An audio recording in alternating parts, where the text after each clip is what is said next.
કૃષ્ણ કનૈયા લાલ શ્રી ભાગવત ભગવાન અત્ર ઉપસ્થિત વ્રજના સંસ્થાપક એવં પરામર્શક પરમાત્મીય પ્રમોદભાઈ, પરમ ભગવદીય કિરીટભાઈ, નોવા સેન્ટરના સર્વ સંચાલકો એવં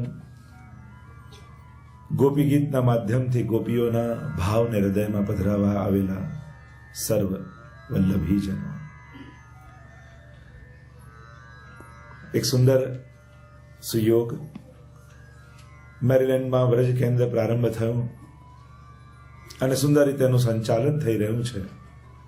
પણ આ ક્ષેત્રથી આવતા લોકોને ઘણો સમય જતો અને આ ક્ષેત્રમાં પણ ઘણા વૈષ્ણવ વસે છે, એટલે દૂર જલ્દી આવી ન શકે અને એટલા માટે આ નોવા કેન્દ્રનો પ્રારંભ ગત વર્ષે થયો. પરમાત્મા એવા નીલભાઈ લીડ લીધી, સાથે અન્ય વૈષ્ણવો સાથે જોડાયા અને હવે ધીરે ધીરે આ બીજ ફૂલી ફાલી રહ્યું છે. જોઈને પ્રસન્નતાનો અનુભવ થઈ રહ્યો છે. અને ગઈ વખતે જ્યારે આવ્યા ત્યારે જ ભાવ અભિવ્યક્ત થયો કે આ ક્ષેત્રમાં પણ, આ જગ્યાઓમાં પણ કંઈક સત્સંગનું આયોજન થાય તો લોકોમાં જાગૃતિ થાય. અને આ કેન્દ્ર વિભાગ નથી, વિકાસ છે. જો વિભાગ અને વિકાસનો ફરક, એક ડાળને કાપીએ તો ભાગ કહેવાય, પણ એક ડાળમાંથી બીજી ડાળ ફૂટે એને વિકાસ કહેવાય. બસ આ વ્યાખ્યા સમજીએ કે જેમ વ્રજરૂપી ઘટાદાર વૃક્ષ અને એમાંથી એક એક કૂપળો ફૂટતી ને એક એક ડાળીઓ નીકળતી જાય, એ ભાગલાની પણ વિકાસ કહેવાય. અને એ રીતે આ ડાળીઓ ફેલાતી જાય અને આખા અમેરિકા ખાતે આ વ્રજનું બીજ જે આટલો પરિશ્રમ કરીને આ બધા ખરેખર પ્રેરણા લેવા જેવા આપણા પ્રમોદભાઈ જેવા અને સર્વ લોકો જે વ્રજ ઊભું કર્યું અને ત્યારથી આ બધા જોડાયા અને જે પરિશ્રમ એ સમયના ની તો આપણે કલ્પના ન કરી શકીએ કે એ સમયે જે ચેલેન્જો સામે હતી, આપણે બધા તો ફળ ખાઈ રહ્યા છે એમ કહી શકાય. પૂર્વ આચાર્યો જે પધાર્યા, શરૂઆતમાં પરમ આદરણીય શ્રી મથરેશ્વરજી મહારાજ શ્રી પ્રારંભમાં પધાર્યા, પૂજ્ય જીજી પધાર્યા અને ખૂબ શ્રમ લઈ અને આખા અમેરિકા ખાતે પરિભ્રમણ કર્યું અને જે રીતે સમાજ જોડાતો ગયો, વિકાસ થતો ગયો. એટલે અમારા જે પૂર્વાચાર્યોએ જે શ્રમ લીધો છે એની આગળ તો અમે લોકો તો ઘણું ફળ ખાઈ રહ્યા છે. પણ દરેક સમયની એ પ્રકારની ચેલેન્જો જુદી જુદી હોય છે અને એને સર કરી સારું કરવું એ સહેલું નથી હોતું, પણ જેને સારું કરવું હોય છે એ સારું કરીને જ રહેતા હોય છે. સમયમાં તમે સારું કરવા નીકળ્યા છો દુનિયામાં એટલે બધા અનુકૂળ લોકો જ મળશે એવું નથી હોતું, પણ એ પ્રતિકૂળતાઓને પણ પાર કરીને જે પામી લે છે.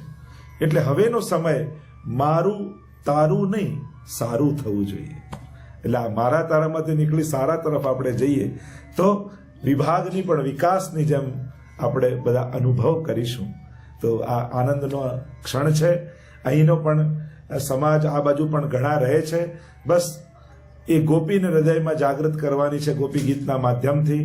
એટલે આપણું આ કેન્દ્ર અહીંયા વસ્તુ દરેક વૈષ્ણવ સંકલ્પિત થઈને કેન્દ્રમાં હાજરી આપે, નાનાથી લઈને મોટા સુધી.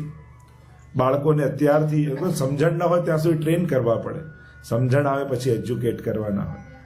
એટલે ટ્રેનિંગનો સમય હોય ત્યારે ટ્રેન જ કરવાના. બાળકને ઘણીવાર નહીં ગમતું હોય પણ આપણે એને લઈ જવું જોઈએ. એની મધુર સ્મૃતિઓ નાનપણની બનાવવી જોઈએ, જેથી મોટા થઈને એ પણ યાદ કરે કે નાના હતા ત્યારે અહીંયા રહેતા અને આ રીતે અમે પાઠશાળામાં કેન્દ્રમાં જતા, અમને આ રીતે શીખવાડતા. આ એક મધુર સ્મૃતિઓ છે. જેમ પૂર્વમાં પ્રમોદભાઈ કેમ વાત કરી શિક્ષકની, એ નાનપણનું સંસ્મરણ છે. એમ આ પાઠશાળા પણ એક પ્રકારનું સંસ્મરણ. મોટા થઈને યાદ કરશે બાળકો કે આ રીતે અમે જતા તો અમારા બાળકોને પણ મોકલીએ, એક પ્રેરણા મળે. તો સીધો વિષય પર આવીશ.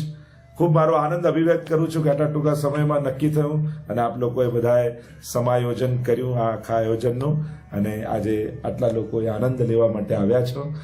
ગાયેલું ગીત ગોપીઓએ છે, પણ ભગવતીઓની વાણીની શ્રેષ્ઠતા એ જ છે કે એમણે જે ગાયું ને એમણે જે અનુભવ્યું અને એનું જે અભિવ્યક્તિ કરી, એ અભિવ્યક્તિને આપણે જ્યારે ગાન કરીએ તો એ અભિવ્યક્તિ આપણો અનુભવ બની શકે એવું સામર્થ્ય મહાન લોકોની વાણીમાં હોય છે.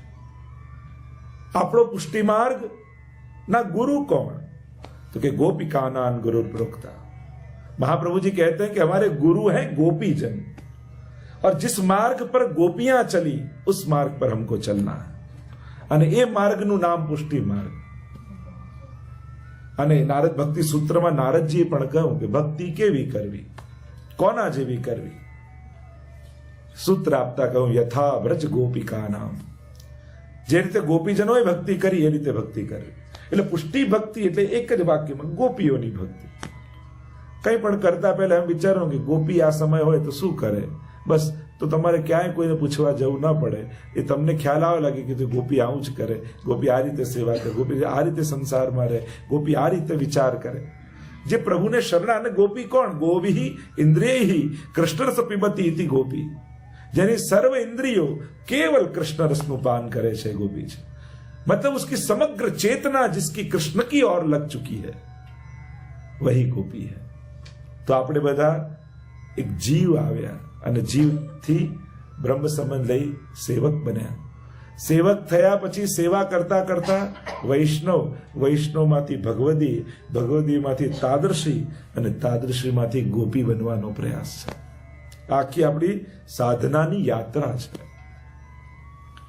એક જીવ, સાધારણ જીવ જે હજારો વર્ષોથી વિખૂટો પડેલો આ દુનિયામાં આવ્યો, અને મહાપ્રભુજીએ કેવી કૃપા કરી. એ અંશને સર્વ સંબંધો સાથે ઠાકોરજી સાથે જોડ્યો. પ્રભુ સાથેનો આપણો સંબંધ થાય છે. અંશ અંશીનો સંબંધ તો હતો, પણ સર્વ ભાવનો સંબંધ નહોતો. બ્રહ્મ સંબંધ દ્વારા પ્રભુ સાથે સર્વ ભાવેન, સર્વ ભાવ સાથેનો સંબંધ કરીએ છીએ. બાકી અંશ અંશીનો તો અનાદિ સંબંધ છે. એ તો કોઈ બ્રહ્મ સંબંધ લે કે ન લે, સંબંધી તો છે જ અંશી તરીકે.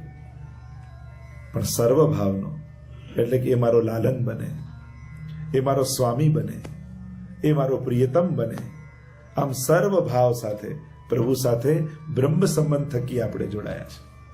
તો આઈએ ગોપીઓ કી ગાથા, થોડુંક પરિચય ગોપી ગીતનો આપી દો. એમ સુપ્રસિદ્ધ છે ગોપી ગીત, આપ સૌ જાણો છો.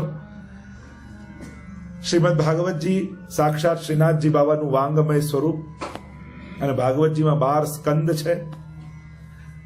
પ્રથમ 2 સ્કંદ બંને ચરણ, ત્રીજો અને ચોથો સ્કંદ બંને બાહુ, પાંચમો અને છઠ્ઠો સ્કંદ બંને જંગાઓ, સપ્તમ સ્કંદ મુઠ્ઠીવાળો હાથ, આઠમો 9મો સ્કંદ બંને વક્ષસ્થલ શ્રીનાથજી બાબાના, 10મ સ્કંદે હૃદય, 11 સ્કંદે મસ્તક, 12મો સ્કંદ ઊંચો ઉઠેલો શ્રીજીનો હાથ. કે જે આથી શ્રીનાથજી બાબા બોલાવે ને આવો આવો આવો આવો.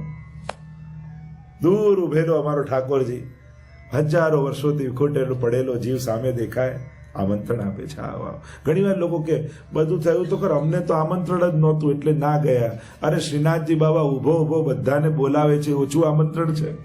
અને એટલે પુષ્ટિ માર્ગમાં કોઈ કંકોત્રી પત્રિકાની જરૂર જ નથી, કારણ કે તમને આમંત્રણ સ્વયં શ્રીજી આપેલું છે. એટલે જ્યાં શ્રીજી હોય, જ્યાં શ્રીનાથજી હોય, જ્યાં વલ્લભ હોય, ત્યાં ક્યાં કોઈને આમંત્રણની જરૂર જ ન હોય. કારણ કે ઠાકોરજી ડાયરેક્ટ આપતા હોય. હવે વરરાજા પોતે કહે છે કે મારા લગ્નમાં આવજો, પછી રાહ જોઈએ કે પપ્પાએ તો કહ્યું નહીં, મમ્મીએ તો કહ્યું નહીં, અને પોતે આમંત્રણ આપે છે. તો અમારે શ્રીજી તો ખુદ આમંત્રણ દેતે હૈ. એ નિકુંજના દ્વાર પર ઉભા ઉભા પ્રભુ બોલાવે, આવો આવો આવો આવો આવો. હંમેશા ઠાકોરજી બોલાતા. અમારે વચ્ચે અમદાવાદમાં એક બીજા એરિયામાં અમારી હવેલી છે, સોલા રોડ ભુયંગદેવ પાસે ઘાટલોડિયા. તો એ જે બંગલામાં હવેલી કરી, પોતે સ્વામિનારાયણ ચુસ્ત, એકવાર નાથ દ્વારા દર્શન કરવા ગયા. એણે મને પોતે જ્યારે હું ઘર ખરીદ્યું ને હવેલી માટે, તો રડવા લાગ્યું. રડો છો કેમ? તો કે હું એકવાર નાથ દ્વારા દર્શન કરવા ગયો, અને દર્શન કરતા કરતા મને જાણે સાક્ષાત શ્રીનાથજીએ કહ્યું કે મારે તારા ઘરે આવવું છે. તો મને કે હું સ્વામિનારાયણ, મને આશ્ચર્ય થયું કે શ્રીનાથજી મારા ઘરે ક્યાંથી આવે. પણ એવા સંજોગ થયા કે એનો બંગલો હવેલી માટે લેવાયો. જે દિવસે શ્રીનાથજીને અમે ત્યાં પધરાયા ત્યારે એને આ પ્રસંગ કીધો. શ્રીનાથજી ખરેખર આજે મને વાત સમજાઈ કે શ્રીજી મને કહેતા મારે તારા ઘરે આવવું છે, તો આજે ઠાકોરજી મારા ઘરે પધાર્યા. તો એવું આપણો શ્રીનાથજી બાબા ક્યારે કોઈના ઉપર કઈ રીતે કૃપા કરે કોણ જાણી શકે. એવા આપણા સૌના પ્રાણ પ્રિય શ્રીનાથજી બાબા. તો એવા શ્રીજીની આ ગાથા, દશમસ્કંદ એ હૃદય, સીધો વિષય પર આવું, અને એ હૃદયના પણ 5 પ્રાણ એટલે રાસ પંચાધ્યાય, જ્યાં પ્રભુના રાસની કથા છે. આજ સુધીના જેટલા આચાર્યો થયા, ધર્મગુરુઓ થયા, એ સર્વએ આ રાસ લીલાને સર્વોપરી લીલા કહેવાય.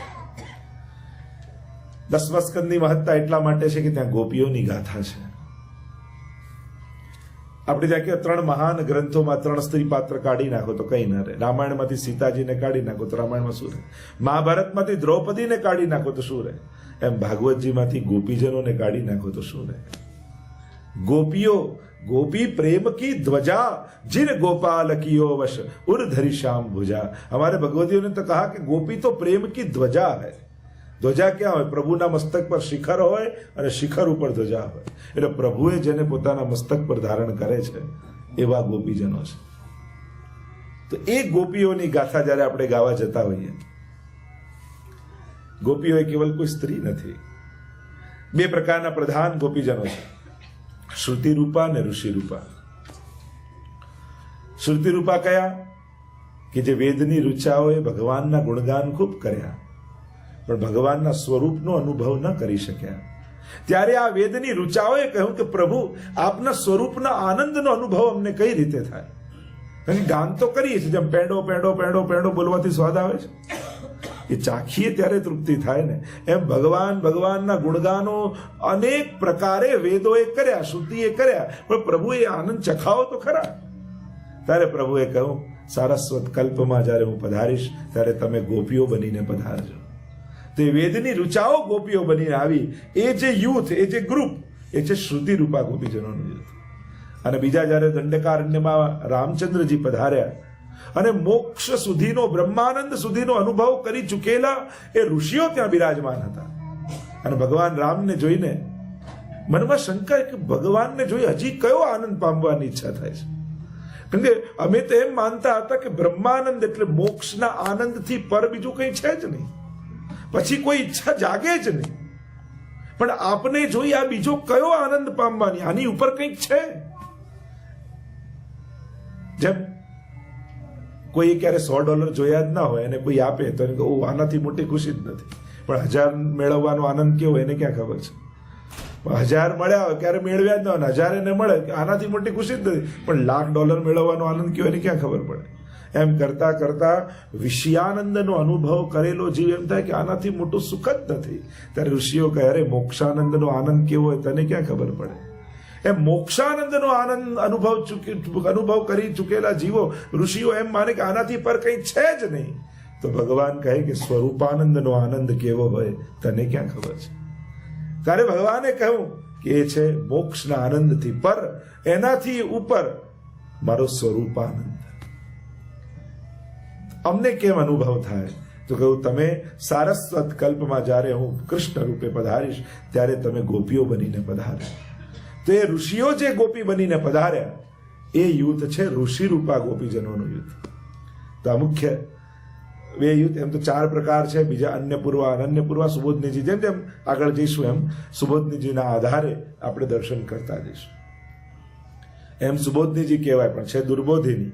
એનો અધિકાર જોઈએ, થોડું અધ્યયન જોઈએ. કારણ કે મહાપ્રભુજીની વાણી તદુક્તમ અપી દુર્બોધમ સુબોધમ સાથે, એ તો દુર્બોધ છે. પણ જેમ જેમ આપણો અધિકાર સિદ્ધ થતો જાય, આપણું અધ્યયન વધતું જાય એમ, અને મૂળ તો એમની કૃપા થાય ત્યારે એ સમજાય. શ્રી વલ્લભની કૃપા વગર તો કંઈ સંભવ જ નથી. શ્રી વલ્લભ પદ વંદો સદા સરસ હોત સબ જ્ઞાન રસિક રટત આનંદ સો કરત સુધારસ પાન. એમના ચરણારવિંદમાં વંદન કરીએ મહાપ્રભુજીના, અને એમની કૃપાથી સરસ હોત સબ જ્ઞાન સ્ફુરિત થાય. પંચાધ્યાયી એ 5 પ્રાણ છે. અને આમાં પ્રભુના રાસની ગાથા છે. અનેક પ્રકારના ભાવ આપણે ત્યાં બતાવ્યા. મહાપ્રભુજી આજ્ઞા કરી સર્વદા સર્વ ભાવેન ભજનીયો વ્રજાદિપ. સર્વ ભાવે પ્રભુને ભજવા. કેવલ પ્રભુ જ એક એવા છે કે જેમમાં સર્વ ભાવ થઈ છે. ઘણા એમ મને પુષ્ટિ માર્ગમાં તો તમારે બાલકૃષ્ણની સેવા ને, બાલકૃષ્ણ નથી, બાલ ભાવ છે. પણ કેવલ બાલ ભાવ નથી, કિશોર ભાવ, સ્વામી ભાવ, સર્વ ભાવો છે. પુષ્ટિ માર્ગમાં એક જ દિવસની સેવામાં સર્વ ભાવો થાય. સમયે સમયે આપણો ભાવ બદલાય છે. આમ સર્વ ભાવે પ્રભુને લાલ લડાવીએ છીએ. એટલે એ ગેરસમજ બી કાઢી નાખવી કે આપણે ત્યાં બાલકૃષ્ણ જ છે. અને સાથે સ્વરૂપમાં જુઓ તો બાલકૃષ્ણ તો એક જ છે, બાકી બધા કિશોર જ છે. મથુરાધીશ જુઓ, દ્વારકાધીશ જુઓ, વિઠ્ઠલનાથજી જુઓ, મદન મોહનલાલજી, ચંદ્રમાજી, બધા કિશોર છે. તો સર્વ ભાવે સેવા છે. તો આ ભક્તિ એ માધુર્ય ભાવની ભક્તિનું વર્ણન છે. આપણે ત્યાં અનેક પ્રકારના ભાવ કયા, શાંત ભાવ, સ્વામી સેવક ભાવ, વાત્સલ્ય ભાવ, સાખ્ય ભાવ, માધુર્ય ભાવ. જેમ સેવક ભાવ, સ્વામી સેવક ભાવ, સેવક રૂમમાં બેઠો હોય અને કોઈ મિત્ર આવે વાત કરવી, એમ કે મારે તારી જોડે વાત કરવી છે, એટલે આપણે સેવકને શું કહીએ, આપણે તું બહાર બેસ, અમે મિત્રો વાત કરીએ છીએ. એટલે સ્વામી સેવકની ઉપર સાખ્ય ભાવ આવે. પણ માને કંઈ ઘરની વાત કરવી હોય તો આપણે મિત્રને શું કહીએ, થોડી વાર તું બહાર બેસે, મારે મા જોડે વાત કરવી છે. એટલે સાખ્ય ભાવની પર વાત્સલ્ય ભાવ આવે. પણ પત્ની રૂમમાં આવે અને બંને વાત કરતા હોય તો મા પણ ધીમે રહીને બહાર જતી રહે, એ એની ઉપર છે માધુર્ય ભાવ. તો આમ આપણે ત્યાં અનેક ભાવો માનવામાં આવ્યા છે. અને જેમ જેમ કક્ષા જીવની ઉપર જતી જાય એમ પ્રકારે ભાવની સિદ્ધિ થતી જાય. ક્રિયાત્મક, ભાવાત્મક ને રસાત્મક. ધીમે ધીમે ભાવનું લેવલ ઉપર જાય અને જવું જ જોઈએ. આપણે આધ્યાત્મિક માર્ગના પથિકો છીએ. કાયમ નવા જ નહીં બનેલા રહ્યું. અમે તો નવા ને અમને ના ખબર પડે કેટલા વર્ષ નવા, એટલે કાયમ નવા જ નહીં બનેલા રહેવા. જાણવાનું કેમ સમજવાના. તમે લોકો કોઈ ડોક્ટર થઈ જાય, એન્જિનિયર થઈ, કેટલું અઘરું અઘરું ભણી લો છો. આ તો સાવ સહેલું છે, આ તો સમજાય એવું છે. અને આપણા માટે જ આ બધું છે. આધ્યાત્મિકતાનો આનંદ એક જુદો જ આનંદ છે. એટલે કેવલ કોઈ વિજ્ઞાનના લોજિકો આપીને દરેક વાત સમજાવવામાં આવે એ જરૂરી નથી. આધ્યાત્મિક માર્ગમાં આધ્યાત્મિક એનું ગણિત સ્વતંત્ર, એનું વિજ્ઞાન સ્વતંત્ર છે. અને આધ્યાત્મિકતાનો અનુભવ આધ્યાત્મિક માર્ગ દ્વારા જ થાય છે, વૈજ્ઞાનિક માર્ગ દ્વારા નથી થતું. ફૂલ હોય, કવિના હાથમાં આપો તો એની કવિતા જ લખવાનો, અને એ એનું સાહિત્યનો માર્ગ એ જ છે. વૈજ્ઞાનિક હોય તો એનું છેદન કરીને સંશોધન કરે, જુદી વાત છે. એમ જે ક્ષેત્રનો માર્ગ હોય એનો અનુભવ એ રીતે જ થાય. એટલે કોઈ એમ કે ના સાયન્ટિફિકલી જ સમજાવો તો એ જરૂરી નથી. આધ્યાત્મિક માર્ગમાં આધ્યાત્મિક માર્ગના અર્થઘટનો આધ્યાત્મિક બુદ્ધિ અને આધ્યાત્મિક દ્રષ્ટિથી જ કરવા જોઈએ. એટલે અત્યારે બધાને સાયન્સનો સિક્કો મારીને જ બધી વાત સાચી ઠેરવી જરૂરી નથી. કારણ કે પ્રેમની વાત હોય બધામાં સાયન્સ ન જ હોય. પિતા ભલે ડોક્ટર હોય પણ દીકરામાં દીકરાનો જ ભાવ રાખે.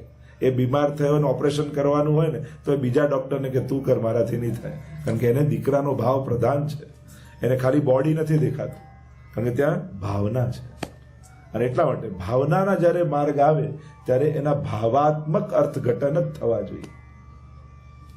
અત્યારે આપણે કોશિશ કરીએ કે સમજાવવા માટે, પણ અહીંયા પ્રેમનો માર્ગ હોય ને ત્યાં રીઝન ન હોય, ત્યાં ઇમોશન હોય. કારણ કે પ્રેમને જ્યારે પણ રીઝન મળે ને તો પ્રેમ નાનો થઈ જાય. તમે આને પ્રેમ કેમ કરો છો, એનું શું રીઝન? કે આ દેખાવમાં સારો છે, આ પૈસાવાળો છે, આ આવો છે, આ આવો છે, એટલે પ્રેમ નાનો થઈ જાય. જ્યારે જ્યારે પ્રેમને તમે રીઝન આપો છો, પ્રેમ કેવો નાનો લાગે. પણ કે પ્રેમ કેવું શા માટે? બસ ખબર નહીં, બસ એને ચાહું છું, એનું કોઈ કારણ નથી. ત્યારે પ્રેમ સર્વોચ્ચ અવસ્થાયો છે. આ મારા ઇમોશન્સ છે.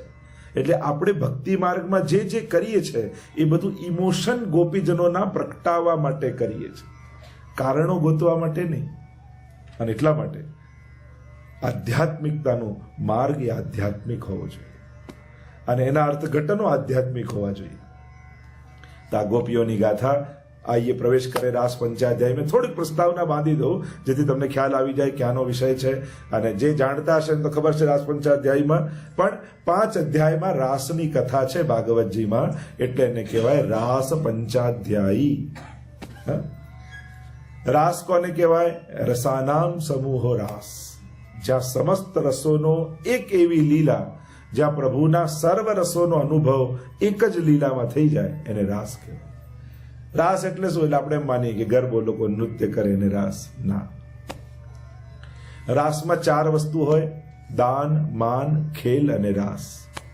આ 4 વસ્તુ રાસમાં હોય. રાસમાં બધી લીલાઓ આવી જાય, માન લીલા, દાન લીલા, ખેલ લીલા.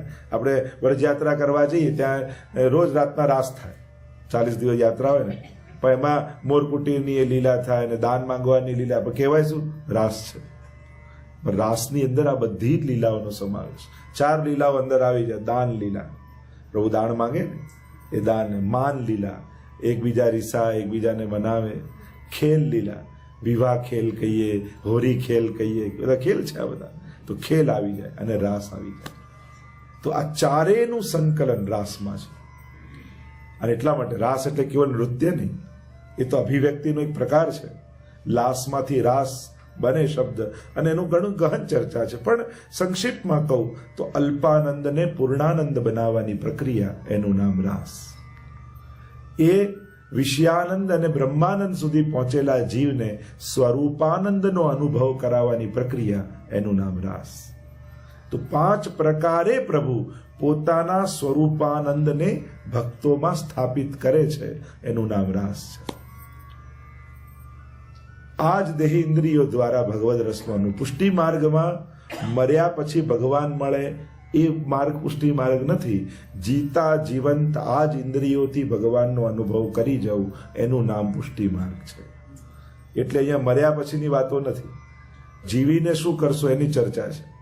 મોટાભાગના લોકોને મર્યા પછીની ચિંતા, ક્યાં જઈશ? તો જે ગયા એ કોઈ આઈને કહ્યું નથી. યદ ગત્વા નિવર્તન્તે તદ્ધામ પરમમ મમ, કોઈ આઈને કહી નથી જતા. એટલે પણ અહીંયા કોણે શું આનંદ પામ્યો એની ચર્ચા થઈ શકે. એટલે મહાપ્રભુજી તો બહુ પ્રેક્ટિકલ વાત કરે છે કે હું ઉધારની વાત કરતો જ નથી કે મર્યા પછી આ લોક પેલો લોક એ જે થશે. મારો વૈષ્ણવ તો જીતા જીવંત આ ભગવદ રસનો અનુભવ કરીને જાય, એ મારે જોઈએ છે. આવો દિવ્ય માર્ગ એ પુષ્ટિ માર્ગ છે. તો રાસના 5 અધ્યાય. હવે અધિકાર પ્રમાણે ચર્ચા થાય. જેનો જેવો અધિકાર, દરેકનો દરેક લીલાનો અધિકાર નથી હોતો. સ્વયં પરીક્ષિત મહારાજને પ્રશ્ન થઈ ગયો કે ભગવાને આ રીતે રાસ કેમ કર્યો? ત્યારે સુખદેવજીએ કહ્યું, રેમે रमेशो व्रज सुंदरी भी यथार बकस्व प्रतिबिंब विभ्रम. ये कैसी लीला है रास लीला? जैसे एक छोटा सा बच्चा दर्पण में अपने चेहरे को देखकर उसके साथ खेलता है, આવી નિર્દોષ લીલા છે.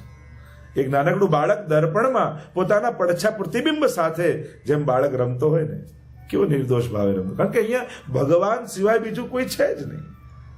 આ જેટલા ગોપીજનો ને આદિ છે બધા પ્રભુમાંથી જ એકોહમ બહુશ્યામ, પ્રભુમાંથી જ એમનું પ્રાગટ્ય છે. આનંદ રૂપ પ્રભુ છે અને એમાંથી જ ગોપીજનોનું પ્રાગટ્ય છે. જો આજે ચંદ્રાવલીજીનો ઉત્સવ છે, આજે એ પણ પ્રધાન સ્વામીજી, આપણે ત્યાં ગુસાઈજી ચંદ્રાવલીજી રૂપ માનવામાં આવે છે. સ્વકીયા અને પરકીયા 2 પ્રકારના ગોપીજનો છે.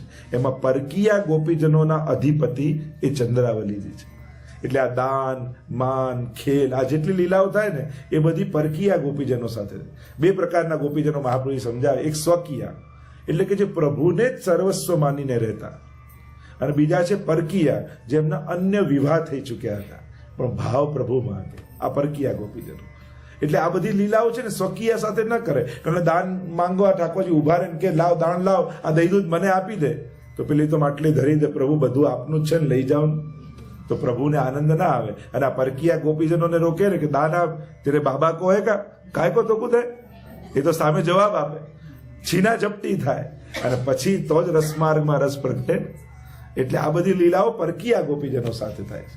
અને એના અધિષ્ઠાત્રી શ્રી ચંદ્રાવલીજી છે. એટલે કે પ્રભુના મુખારવિંદમાંથી સ્વામીજીનું પ્રાગટ્ય છે અને સ્વામીજીના મુખારવિંદમાંથી ચંદ્રાવલીજીનું પ્રાગટ્ય છે. આ લીલામાં એમનું પ્રાગટ્ય.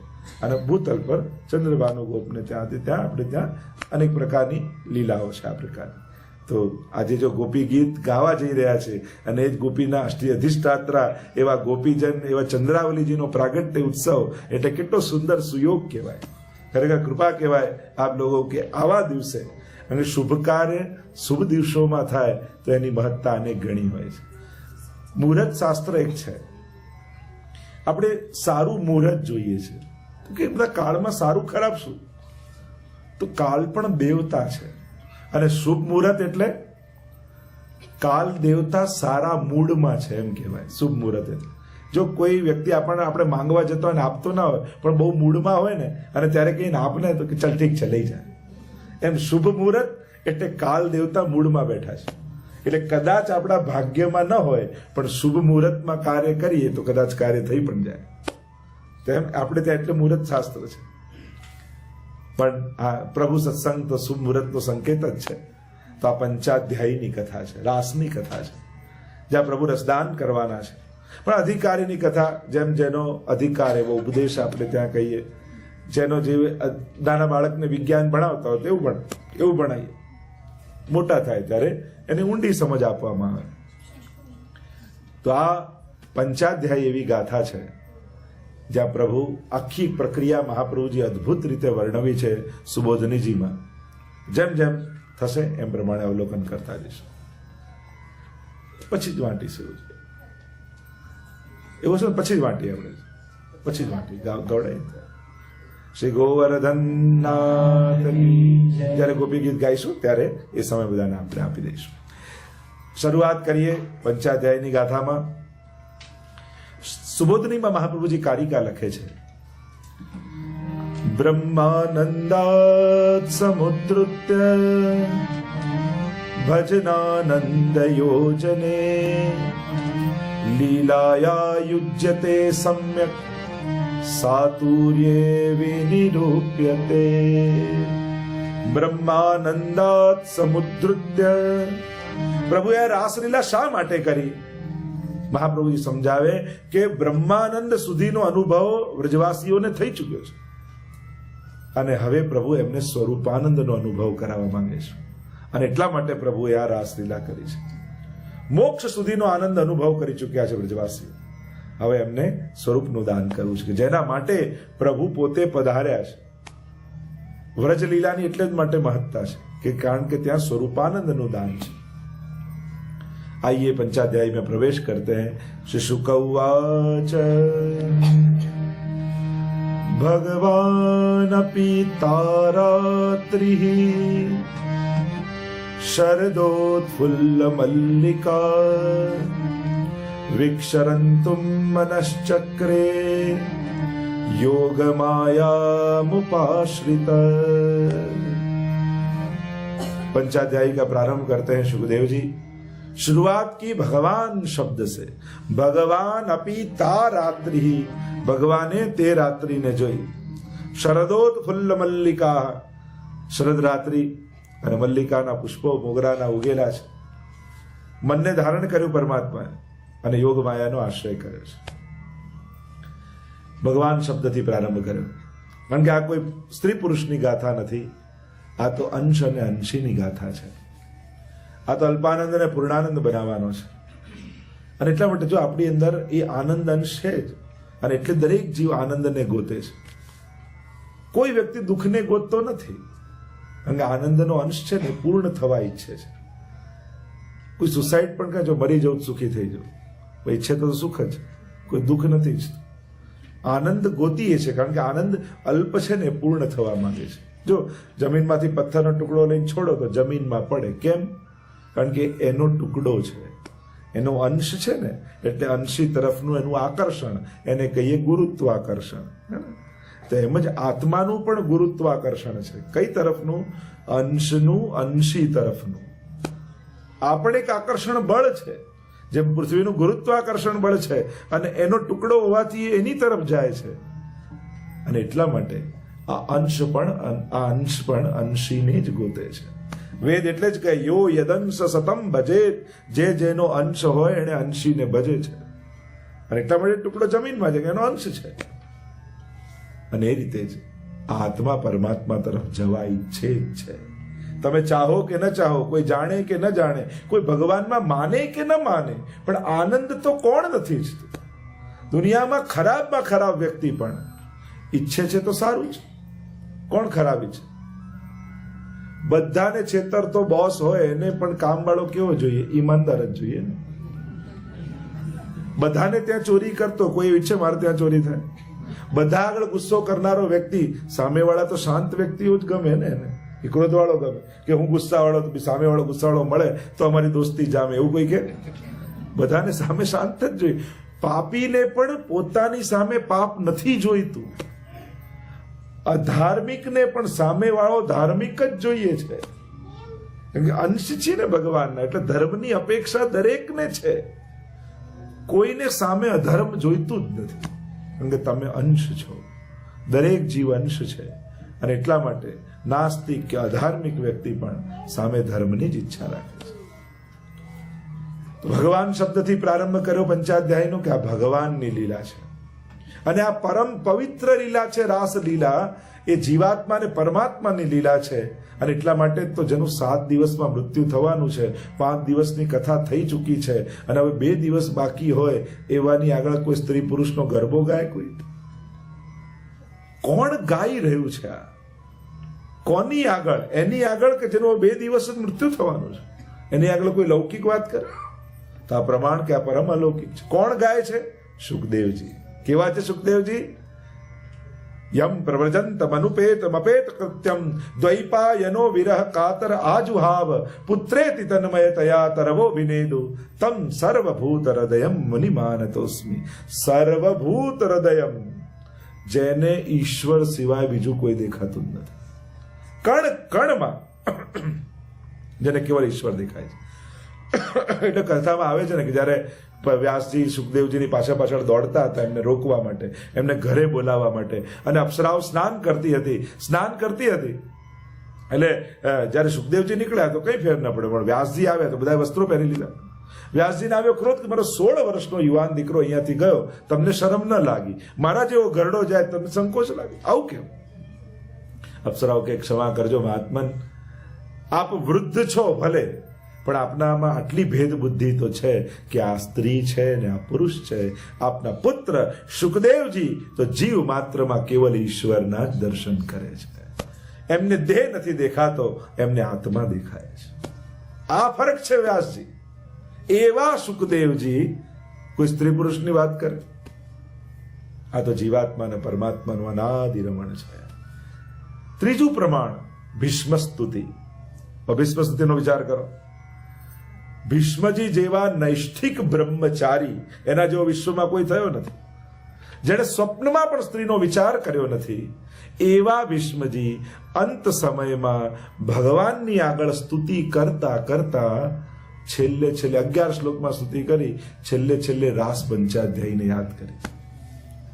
લલિત ગતિ વિલાસ વલ્ગુહાસ પ્રણય નિરીક્ષણ કલ્પિતો રૂમાલા.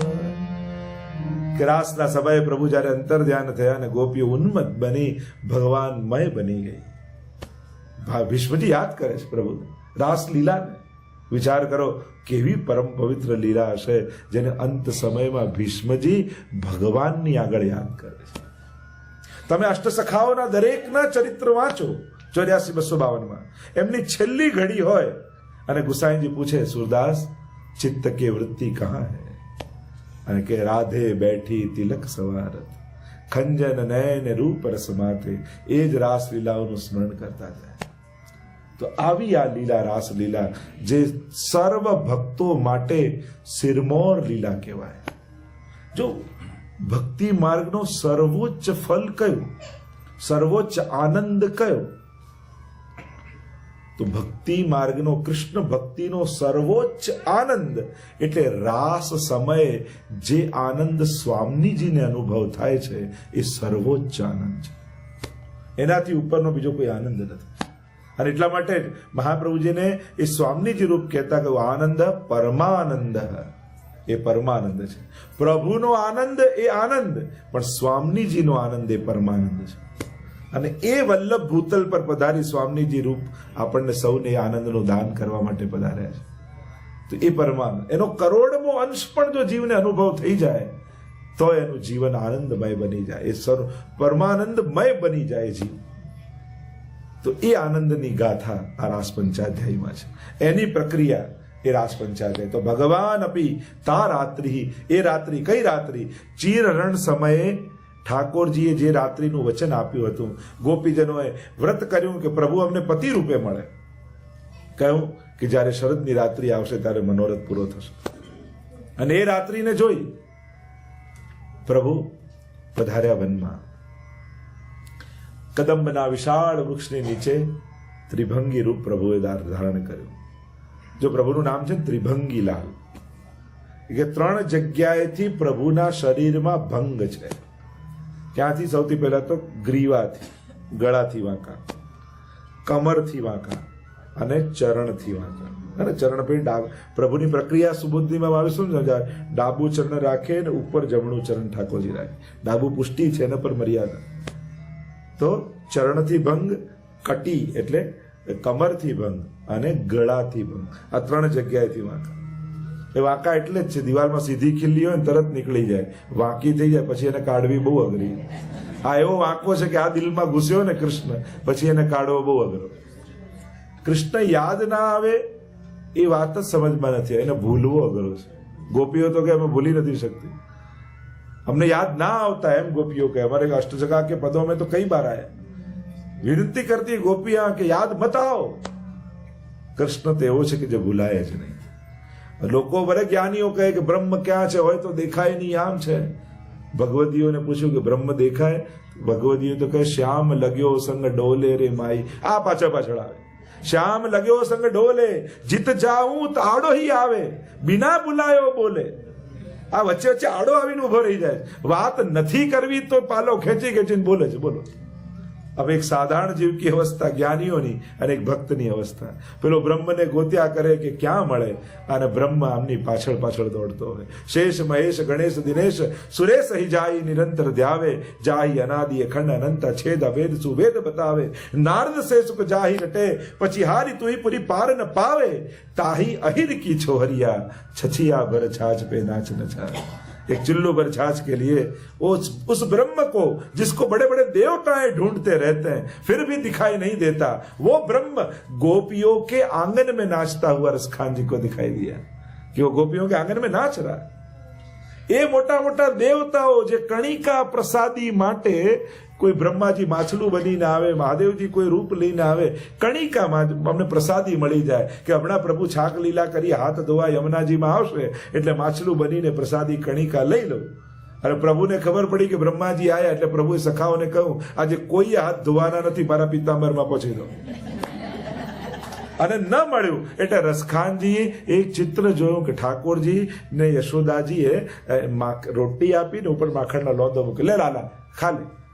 અને જ્યાં કલેવું આપ્યું ને ઠાકોરજી આરોગતા હતા એટલામાં ડાળ પર બેસેલો કાગડો ઉડતો આવ્યો ને ઠાકોરજીના હાથમાંથી માખણ રોટી લઈ ગયો. એટલે રસખાનજીએ કહ્યું કાગ કે ભાગ કહા કહીએ, જો લે ગયો હરી હાથ સો માખણ રોટી. કે આ બ્રહ્માઓ મોટા મોટા દેવતાઓ કરતા વ્રજનો કાગડો ભાગ્યશાળી છે કે પ્રભુની અધરામતની આ રોટી મળી ગઈ છે.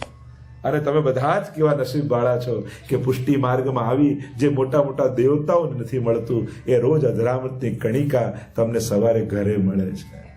રોજ પ્રભુને ભોગ ધરીને મિશ્રી મુખમાં પધરાવો ત્યારે વિચાર કરજો કે આ અધરામૃત મોટા મોટા દેવતાઓને દુર્લભ છે જે મહાપ્રભુજીની કૃપાથી મને નિત્ય મળે છે. આવો અહોભાવ રાખીને જો દરેક વસ્તુ એવો અહોભાવ વિચાર ચરણસ્પર્શ પણ કરતા હોય ભાવ. આમાં લક્ષ્મીજી પોતે હૃદયનું સ્થાન છોડી ચરણમાં આવીને બેઠા, એ ચરણસ્પર્શ મને મળે, એ મુખારવિંદના દર્શન, એમ દરેક અંગનું એ મહત્તા છે. ગોપી ગીતમાં આવશે, ગોપીજનો બધાનો વિચાર કરે છે. તો આ રાસલીલા છે. પ્રભુ ત્રિભંગી રૂપ ધારણ કર્યું, અધર પર વેણુ પધરાવી અને પ્રભુએ વેણુનાદ કર્યો. તદો એટલે કહ્યું કે પ્રભુએ જયારે વેણુનાદ કર્યો તો તદનંગ વર્ધનમ, કેવો કર્યો? અલૌકિક કામને વધારનારો વેણુનાદ કર્યો. હે શ્યામ તેરી બંસી પાગલ કર જાતી હૈ, મુસ્કાન તેરી મીઠી घायल कर जाती है, शाम तेरी बंसी पागल कर जाती है. प्रभु कैसे हो? સારું થયું કે આપ કાળા છો. ગોરા હોત તો અમારી શું દશા થાય? કાળા ઉપર જ આખી દુનિયા મોહિત થઈ જાય છે. યદિ ગોરે હોતે क्या करते तुम मोहन, यदि गोरे होते तो क्या करते तुम मोहन। जब श्याम रंग परी, जब श्याम रंग परही, दुनिया मर जाती है श्याम तेरी बंसी पागल कर जाती है। यदि सोने की होती तो क्या करती ये बंसी, यदि सोने की होती तो क्या करती ये बंसी। जब बांस की हो करनी, ये बांस की हो करनी, इतना तड़पाती है शाम तेरी बंसी पागल कर जाती है। अलौकिक काम को बढ़ाने वाला वेणुनाथ प्रभु ने किया। गोपियां भिन्न भिन्न कार्य में व्यस्त थी। કોઈ પતિની સેવા કરી રહી હતી, કોઈ બાળકોને સેવા કરી રહી હતી, કોઈ દૂધ પકવી રહી હતી, કોઈ ઘરની સફાઈ કરી રહી હતી. અહીંયા મહાપ્રભુજી સુબોધનીમાં ગોપીજનોના ભેદ બતાવે છે. તામસ, રાજસ, સાત્વિક, કઈ કઈ ગોપીઓ છે તો આખા 9 ભેદ બતાવ્યા. તામસ તામસ તામસ, રાજસ તામસ, સાત્વિક રાજસ રાજસ રાજસ, સાત્વિક રાજસ તામસ, સાત્વિક સાત્વિક સાત્વિક રાજસ, સાત્વિક તામસ. સમજી ગए? નહીં? સરળ ભાષામાં જો સમજાવ, તામસ ગોપીઓ, કારણ કે મહાપ્રભુજી 19 પ્રકારના ભેદ ગોપી ગીતમાં બતાવે. ગોપી ગીત કોઈ એક જ ગ્રુપ ગોપીઓએ ભેગા મળીને ગાયું નથી, કોઈ એક ગોપીએ ગાયું નથી, કોઈ એક ગ્રુપે ગાયું નથી. 19 ગ્રુપ, એટલે કે પુષ્ટિ ભક્તિની લેંગ્વેજમાં કહો તો યુથ 19 યુથ, અને એમણે એક એક શ્લોક ગાયો છે. એટલે બધા જ શ્લોકો કોઈ એકે ભેગા મળી નથી ગાયા. દરેક શ્લોક ગાનારા ગોપીજનોનું યુથ જુદું છે. અને એટલા માટે દીનતાના વચન મળશે અને નિંદાના મળશે. કપટી એ કહેશે ગોપીજન. તો તામસ, રાજસ અને સાત્વિક 3 પ્રકારના. સાદી ભાષામાં તમને સમજાવું, કોશિશ કરું તો તામસાહ દેવ નિંદકાહ. તામસ ગોપીઓ કઈ બધું આરોપણ ઠાકોરજી પર જ કરે. તમે જ કઠોર છો, અમે તો આપના માટે તરસીએ છીએ, આપની કૃપાની રાહ જોઈએ છે, પણ આપને કૃપા કરતા આવડતું જ નથી. જે પ્રભુની નિંદા કરે, પ્રભુ પર આરોપણ મૂકે, એ બધી તામસ ગોપી. સાત્વિકાહ આત્મનિંદકાહ. સાત્વિકો કઈ પ્રભુ અમારામાં જ કોઈ કમી હશે, આપ તો કૃપાળુ જ છો, આપ તો દયા સાગર છો, કરુણા સાગર છો, અમારા જ ભાવમાં કોઈ કમી છે કે અમે આપની કૃપાનો અનુભવ નથી કરી શકતા. આ સાત્વિક ગોપીઓ. અને રાજસાહ મિશ્રા. રાજસ હોય ને, ક્યારેક તામસ ભાવ આવી જાય, ક્યારેક સાત્વિક ભાવ આવી જાય. આ મિશ્રિત ભાવ હોય રાજસ ગોપીઓ. તો અહીંયા જુદા જુદા કાર્યો પરથી બતાવ્યું. જેમ જે સેવા કરતી હતી, એ સેવા કરનારી વૃત્તિ એ સાત્વિક વૃત્તિ છે, તે સાત્વિકો છે. જે વ્યાપાર કાર્ય કરે, દૂધ પકવવું, દહીં બનાવવું, એ છે રાજસ ગોપીઓ. અને જે નાશ કરે છે, ઉકાળીને દૂધ ખતમ કરે છે, સફાઈ કરે, એ બધી તામસ ગોપીઓ. તો આમ એમાં ભેદ બતાવે એના કાર્ય પરથી. કારણ કે પ્રવૃત્તિ પરથી વૃત્તિનો ખ્યાલ આવે, હે ને? જે પ્રવૃત્તિ પ્રમાણે એની વૃત્તિ. અહીંયા ગોપીજનોના કર્ણમાં પ્રભુનો વેણુનાદ સંભળાયો, લૌકિક ભાન ભૂલાયો, અને થયું શું? એ રાત્રિ આવી ગઈ. ઠાકોરજી અમને બોલાવી રહ્યા છે કે શું? લૌકિક આસક્તિ સમાપ્ત થઈ. જે દશામાં હતી ગોપીઓ દોડી છે પ્રભુને મળવા માટે. ગોપીઓ દોડવા લાગી અને પરીક્ષિત મહારાજે પ્રશ્ન કર્યો કે અરે સુખદેવજી, આ ગોપીઓ કાંત ભાવથી, પ્રેમ ભાવથી દોડે છે, છતાંય ભગવાન એમનો ઉદ્ધાર કર્યો, કૃપા કરી.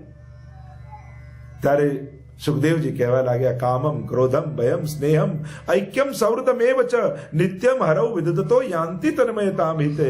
અરે કોઈ પણ ભાવે ભગવાન સાથે જોડાઓ, એ તો કૃપા જ કરે છે. કામમ ક્રોધમ, શિશુપાલે ક્રોધથી જોડાયો તોય ભગવાને ઉદ્ધાર કર્યો. ભયમ, કંસ ભયથી જોડાયો તોય ભગવાને ઉદ્ધાર કર્યો. આપણે ક્યારે એમ નથી કહેતા મારીને નરકમાં નાખ્યો, આપણે એમ કે ઉદ્ધાર કર્યો. આ બધાનો ઉદ્ધાર કર્યો છે પરમાત્મા. સ્નેહમ ઐક્યમ સૌહૃદમ, કોઈ પણ ભાવે ભગવાન સાથે જોડાઓ, એ કૃપા જ કરે છે. સુખદેવજી કહેવા લાગ્યા, કયા ભાવે ભાગે છે એ ન જોઈશ, કોની તરફ ભાગે છે એ જો. ये जा रही है उस परम परमात्मा श्री कृष्ण की ओर, आनंद की ओर, परमानंद की ओर, उस रस की ओर.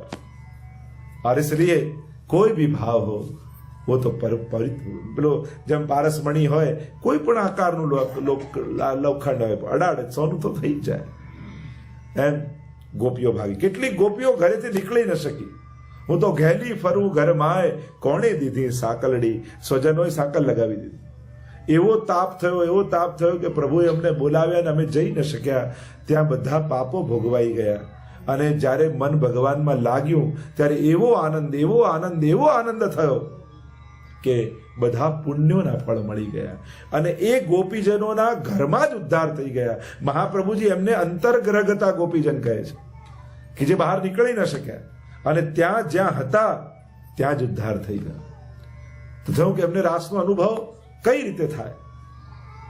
તો હરિરાયજી શિક્ષાપત્રમાં સમજાવે છે કે ઠાકોરજી નાના હોય ને ત્યારે હાથનો અંગૂઠો મુખમાં પધરાવે છે, ચરણનો પધરાવે ને હસ્તનો પધરાવે. તો કે હસ્તનો અને ચરણનો અંગુષ્ઠ મુખમાં કેમ પધરાવે? જેમ આપણે બોલીએ કરાર વિંદે ન પદાર વિંદમ મુખાર વિંદે વિનિવેશયંતમ વટસ્ય પત્રસ્ય પુટે શયાનમ બાલમ મુકુંદમ મનસા સ્મરામિ. આ દર્શન થયા પ્રલય કાળમાં એક વટના પત્તા ઉપર અને સૂતેલા બાલકૃષ્ણ પ્રભુ ચરણના અંગુષ્ઠ મુખમાં પધરાવે. તો ભાવ શું બતાવ્યો કે આજે અંતર્ગ્રહગતા ગોપીજનો હતા જે પહોંચી નતા શક્યા, એમના પ્રાણ છૂટ્યા અને પ્રભુના ચરણારીમાં સમાહિત થઈ ગયા. અને ત્યારે ગોપીજનોએ કહ્યું કે અમે તો ચરણમાં આવ્યા, અધિકાર થયો, પણ રાસમાં તો અધરામૃતનો અધિકાર હોવો જોઈએ. તો ઠાકોરજી કે તમે સાધન ન કરો તો પુષ્ટિમાં તો હું જીવને સાધન કરી આપું. અને પ્રભુ પોતાના ચરણને અંગુષ્ઠે મુખમાં પધરાવી અને એ જીવોને પણ અધરામૃતનું દાન કરે છે.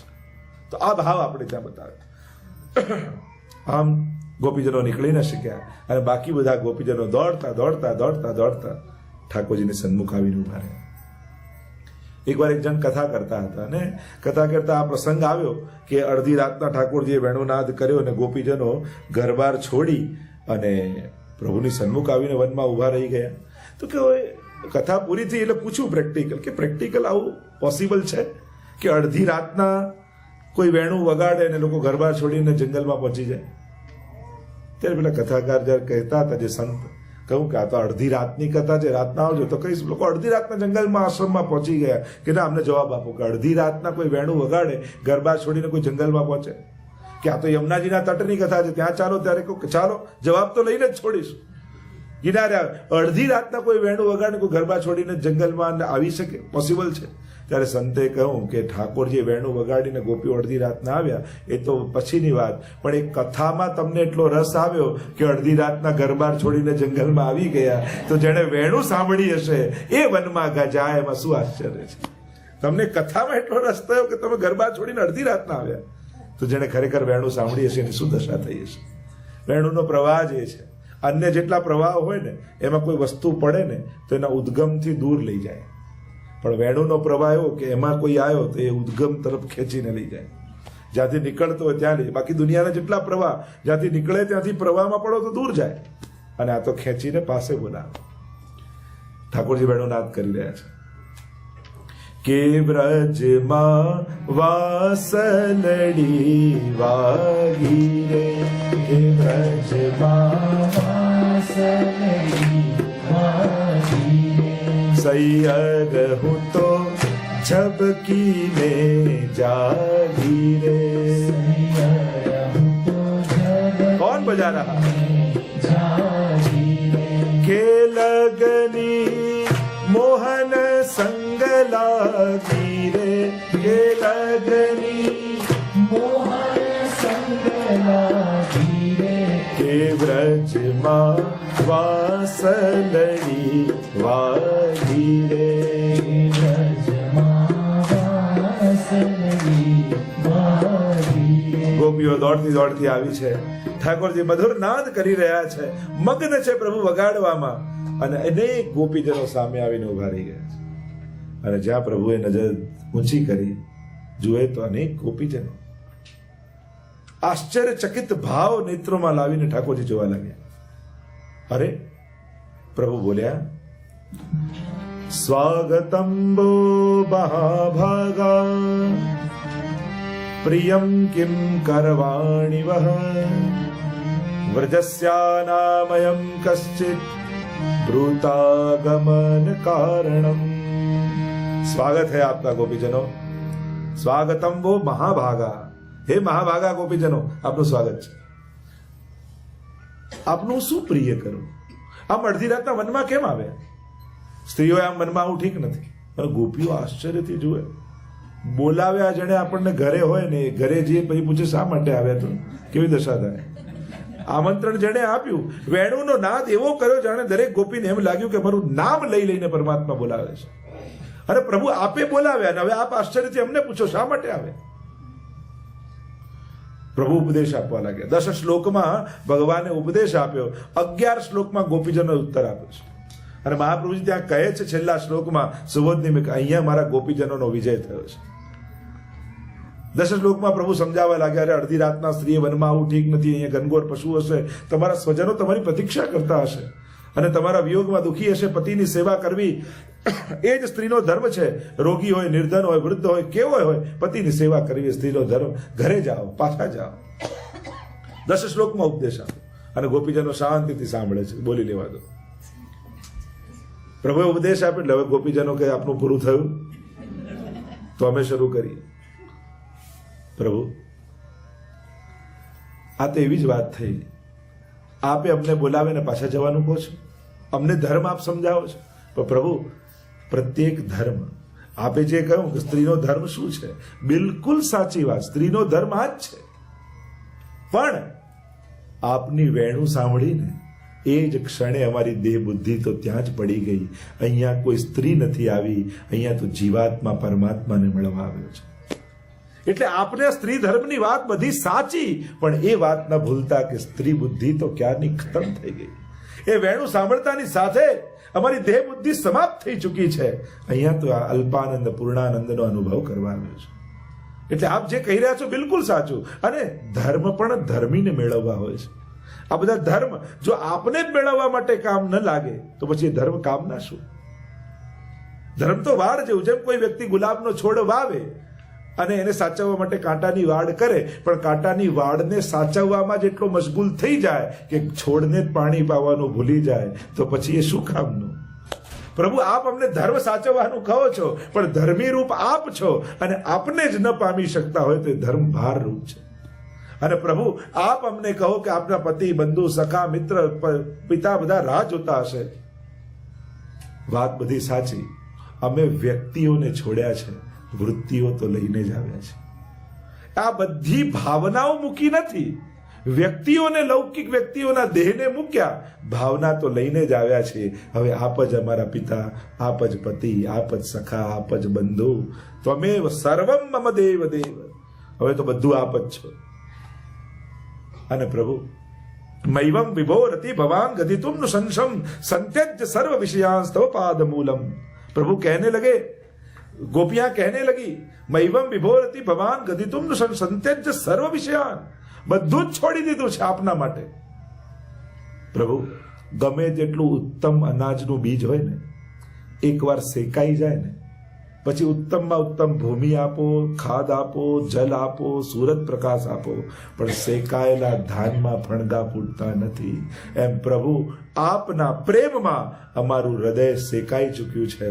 હવે સંસારની ભૂમિમાં વાવવાની કોશિશ કરશો તો આમાં ફણગા નહીં ફૂટી શકે. હવે તો અમે આપના થઈ ગયા, વિકારો સમાપ્ત થઈ ચૂક્યા છે. હવે તો કેવલ કૃષ્ણ રસ પીવાની આકાંક્ષા છે. એટલે અમને ન મોકલો, કારણ કે સંસારમાં મોકલશો ને, હવે અમે સંસારના કામના રહ્યા નથી, એટલે સંસારના લોકોય દુઃખી થશે અમને જોઈ. જે દિવસે તમે સંસાર એવો છે ને, હંમેશા તમને ઉપયોગી જ બનાવી રાખે. પૂરા સુધરવાય ન દે, પૂરા બગડવાય ન દે સંસાર. તમે ભક્તિમાં લાગી જો ભગત થઈ ગયો છે, હજી તો દીકરાને પરણાવવાનો છે, નાને કરવાનું છે, નાને એટલે કેમે કરીને સાચો સંસારમાં ખેંચે. અને સંસારમાં લાગી જાય પછી ક્યારેક તો ભગવાનનું નામ લે, શું આખો દિવસ નોકરી ધંધામાં લાગે. ન પૂરા બગડવા દે, ન પૂરા સુધારવા દે. સંસાર હંમેશા પોતાના ઉપયોગનો બનાવીને રાખે. અને જે દિવસ તમે સંસારનો ઉપયોગ ન રહો, એટલે પહેલા તમને સંસાર ચકાશે, તમારી નિંદા કરે, આ કરે, એ કરે, પણ ડગો નહીં ને, ભાઈ આ તો બહુ મોટો ભક્ત છે, આના જેવું તો પછી પૂજવા લાગે. તમે બદલાવ્યા કરશો ને તો સંસાર તમને બદલ્યા જ કરશે. તમે દ્રઢ રહેશો ને તો સંસાર તમને અનુકૂળ થવા લાગશે. પહેલા ચેક કરે છે સંસારના લોકો, બહુ ડગાવવાની કોશિશ કરે, પણ દ્રઢ રહો પછી સંસાર અનુકૂળ થાય. ના આ તો સાચો ભક્ત છે, આને તો અનુકૂળ થઈ જવાનું. એટલે ગોપીજનો કહે કે પ્રભુ જો અમે સંસારમાં જઈશું તો સંસારના લોકો દુઃખિત થવાના છે, કારણ કે હવે સંસાર આસક્તિ સમાપ્ત થઈ ચૂકી છે, આપના માટે જીવન છે. એટલે પ્રભુ આપ અમારો સ્વીકાર કરો. માનતા નથી પ્રભુ. ગોપીઓ કહે કે જેમ કોઈ એક પત્ની પોતાના પતિની પૂજા કરીને અન્ન જળ લેતી હોય ને બહારગામ ગયો ને માટીનો પૂતળો બનાવી દે એનો પતિ, અને એકવાર માટીના પૂતળાની પૂજા કરતી હોય ને સાચો પતિ આવે તો બતાવે એને શું કરવું જોઈએ. તો કે સાચો પતિ આવે તેની પાસે જ જવાય ને. તો પ્રભુ કહે, ગોપીઓ સમજાવવા લાગી, પ્રભુ એ તો આપને સમજાવીએ છે કે જ્યારે આત્માનો પતિ મળી ગયો હોય ત્યારે માટીના પૂતળા પાસે શા માટે મોકલો છો. ऐसे वर को क्या वरूं जो जन्मे मर जाए, वर वरिये गोपाल सो मरो चुडलो अखंड है जाए. मीराबाई ने भी कहा ना कि मैं तो ऐसे वर को वरी हूं जो मुझे कभी विधवा नहीं बनाएगा, सदा सुहागिन बनाकर रखेगा. ગોપીઓ કહેવા લાગી, પ્રભુ અમે તો આપના છીએ અને આપના માટે જ આ ભૂતલ પર આવ્યા છીએ, અને હવે સમય આવ્યો છે તો પછી પાછી પાની કેમ કરો છો? આપ અમારી પરીક્ષા કરી રહ્યા છો. પણ પ્રભુ અમે પણ ડગીએ એવા નથી, અમે પણ આપના છીએ. પ્રભુ નિરુત્તર થયા છે, રાસનું દાન આપ્યું છે. જો હમણાં રાસ, પછી વિરહ, અને ગોપી ગીત, પછી મહારાસ. રાસ કર્યો છે, લઘુરાસ જેને કહીએ છે. રાસ કરતા કરતા પ્રભુ અને ગોપીજનો નૃત્ય કરી રહ્યા, અને એવા પ્રભુ આધીન થઈ ગયા જેમ ગોપીઓ નચાવે એમ ઠાકોરજી નાચે છે. અને ઠાકોરજીને એ પ્રકારે નાચતા નાચતા જોયા ગોપીજનોએ, અને ગોપીજનોને થયું જો ને આખી દુનિયાને નચાવનારો અમારા ઈશારે નાચે છે, કેવો અમારામાં મોહિત થઈ ગયો છે. સૌભાગ્ય મદ આવ્યું. તાસામ તત સૌભગ મદમ વિક્ષમાનંચ કેશવ પ્રશમાય પ્રસાદાય तत्रैवांतर धीयत. लिखा सुखदेव जी ने कि जब गोपियों के हृदय में सौभाग्य मद जगा, અને ત્યારે ઠાકોરજીએ જોયું પ્રભુને બધું ગમે, મદ ન ગમે, અહંકાર ન ગમે. અને એટલા માટે ભક્તિનું પહેલું ફલ એ દીનતા છે. તમારી સેવા ઠાકોરજી સ્વીકારે છે એમ ખબર કેમ પડે કે તમારા હૃદયમાં દીનતા આવવા લાગે તો માનજો પ્રભુ તમારી સેવા સ્વીકારી રહ્યા છે. સેવાનું પહેલું ફલ દીનતા છે. દીનતા રાખે, વાચિક, માનસિક અને કાયિક ત્રણેય પ્રકારની દીનતા આવે. કદાચ હૃદયની દીનતા, માનસિક દીનતા જલ્દી ના આવે તો વાચિક દીનતાથી શરૂ કરો. આપણી વાણીમાં દીનતા હોય. વૈષ્ણવની વાણી તો કેવી? વૈષ્ણવ એને જ કહેવાય ને કે જેના મુખમાં સ્મિત, કંઠમાં ગીત, હૃદયમાં પ્રીત, એ જ વૈષ્ણવ છે. કે જે સદાય દીનતા ભાવથી રહેતો હોય, એ વૈષ્ણવનું લક્ષણ પહેલું. અને ગોપીઓના મનમાં મદ આવ્યો, પ્રભુને ગમ્યું નહીં, અને પ્રભુ કૃપા બે કારણથી અંતર ધ્યાન થઈ ગયા. પ્રશમાય પ્રસાદાય, એક તો અહંકારનું પ્રશમન કરવા, અને બીજું કૃપા પ્રસાદ આપવા. ઘણીવાર પ્રભુ કૃપા કરવા ઈચ્છે ને તો જીવનો અહંકાર તોડે, કોઈના થકી અપમાન કરાવે, અને એમ કરીને આપણો અહંકાર ભગવાન તોડે છે. ત્યારે એમ માનું, જો ઠાકોરજી કૃપા કરીને મારો અહંકાર વધવા ન દીધો. આપણે રાણીની કથા આવે છે ને કે શ્રીનાથજી દર્શન કરવા તો જવું, પણ મારી ચાદર ને છત્ર લઈને જવું નહીં, અને હું એકલી દર્શન કરું, મારી જોડે કોઈ નહીં. મહાપ્રભુજી કે ઠીક છે કૃપાળુ, તમે દર્શન કરો. પણ શ્રીનાથજી બાબુ એનું ચલાવે. 12,000ની ભીડ હતી, છાનામાના બીજું રૂપ ધારણ કરીને દરવાજો ખોલી દીધો. એવી ભીડ આવી કે એક કપડું ના રહ્યું. ઠાકોરજી કોઈનો મદ ચલાવતા નથી. એટલે અહંકાર જીવે નહીં કરો. સૌથી મોટો દુશ્મન આપણો અહંકાર છે, ઈગો છે. અને પાછી તકલીફ શું છે કે એ માણસને દેખાતો નથી. પાછો જો ક્રોધ ખબર પડે, ઈર્ષા ખબર પડે, બાકી બધા દુર્ગુણ છે ને આપણને ખ્યાલ આવી જાય. પણ ઈગો એવો છે ને, આપણને કોઈ અહંકાર નહીં, એ વાતનો અહંકાર આવી જાય. આપણને એમ કોઈ ઈગો નહીં, એ વાતનો ઈગો થઈ જાય. તો આ તો અહંકાર એવો છે. અને પાછો બીજો કોઈ કે ગમે નહીં. તકલીફ શું છે, આપણને દેખાય નહીં, બીજો કે ગમે નહીં, તો ખબર કેમ પડે? પગમાં કાંટો હોય પણ ખૂંચતો ન હોય ને તો કાઢીએ નહીં. જે દિવસે ખૂંચવા લાગે, ગુરુ કૃપા થાય ને એ દિવસે અહંકાર ખૂંચવા લાગે છે. શ્રી વલ્લભની કૃપા થાય ત્યારે આપણને આપણા દોષો ખૂંચે એટલે કાઢવાની ઈચ્છા થાય. ત્યારે ભાન થાય કે મારી અંદર તો અહંકાર હતો. બાકી બહુ, કારણ કે આંખને છે ને બહાર જ દેખાય છે, અંદર નથી દેખાતું. આંખની પ્રોબ્લેમ શું છે કે અંદર નથી જોતી, બહાર જ જુએ છે. અને એ સામેવાળાને જ દેખાય પણ બિચારો કહીએ ના શકે, કારણ કે પાછું ખોટું લાગી જાય. અહંકારી વ્યક્તિને સાચવો બહુ અઘરો, કારણ કે જેટલું માન આપો એટલું ઓછું લાગે. અરે એની આગળ બીજા કોઈનું સન્માન કરો તો એને ખોટું લાગી જાય. પણ એનું તો કઈ બગાડ્યું ના હોય, પણ બીજાને સન્માન આપો તો કે આને કેમ આપ્યું, પણ તને શું પ્રોબ્લેમ છે? આ અહંકાર છે ને હંમેશા ખૂચ્યા કરે, એનું જીવ બળતો જ રહે. ઈર્ષાળુ, અહંકારી, કંજૂસ, આ અમુક લોકોને છે શાંતિ ના હોય જીવન. કારણ કે ગમે તે કરો એને જીવનમાં અશાંતિ જ બન્યા રહે. કારણ કે એને પોતાનાથી અસંતોષ હોય, પોતે પોતાનાથી તૃપ્ત ન થતો હોય, એટલે એના જીવનમાં ઉદ્વેગ બન્યો. પ્રભુએ પ્રશમાય, અહંકારનું પ્રશમન કરવા, અને પ્રસાદાય. જો પેલો કે ને કુંભાર ઘડો બનાવે તો બહારથી થપ્પડ મારે પણ અંદરથી ટેકાનો હાથ પણ રાખે. એમ અહંકારને તોડશે ખરા પણ કૃપાએ કરશે, પોતે જ એમાંથી બહાર કાઢશે.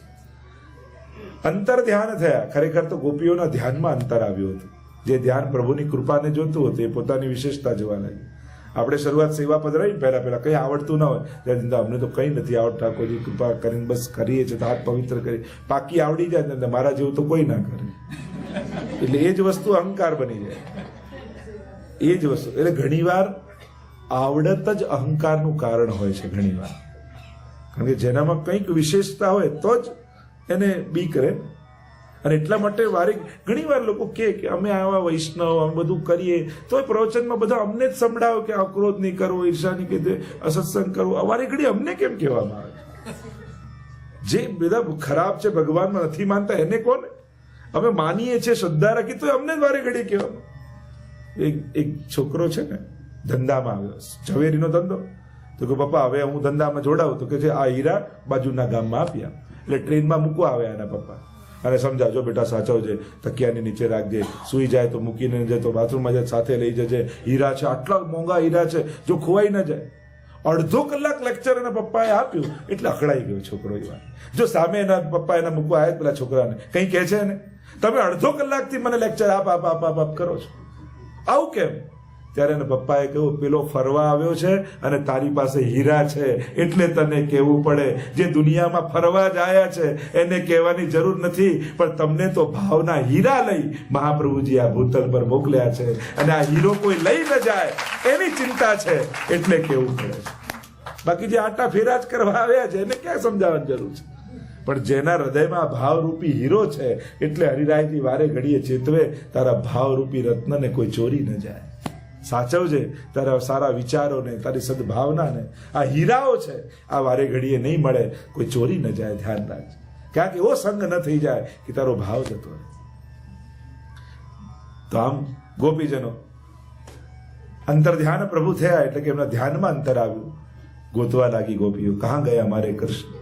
લતા પતા વૃક્ષોને પૂછે છે. કોઈ એક ગોપીને લઈને ગયા છે, આગળ ગયા તો એક ગોપી પણ મળી રડવા લાગી, મને પણ મદ આવ્યો, ઠાકોર મને મૂકીને જતા રહ્યા. આઈએ પ્રભુ કો ઢૂંઢતે હે, રોને લગી ગોપીઓ, પ્રલાપ કરવા લાગી, મારો શ્યામ મને જડતો નથી.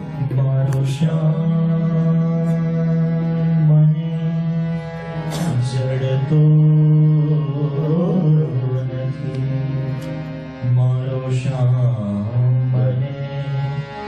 જડતો નથી. કોઈ શ્યામ બતાવો, કોઈ શ્યામ બતાવો, કોઈ શ્યામ બતાવો, કોઈ શ્યામ મિલાવો, મારો શ્યામ,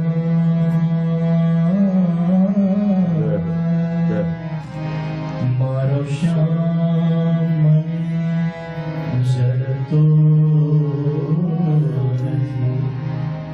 મારો શ્યામ મને જડતો. वचित तुलसी कल्याणी, अरे तुलसी तू तो प्रभु की प्रिया है, तूने कहीं हमारे श्याम सुंदर को देखा है? अरे अशोक તું તો શોક ને હરનારો છે, તે મારા શ્યામ ને ક્યાંક જોયો છે? ચારે બાજુ મધ્યરાત્રિએ ગોપીઓ પૂછે, શોધી રહી છે અમારું શ્યામ ક્યાં ગયો?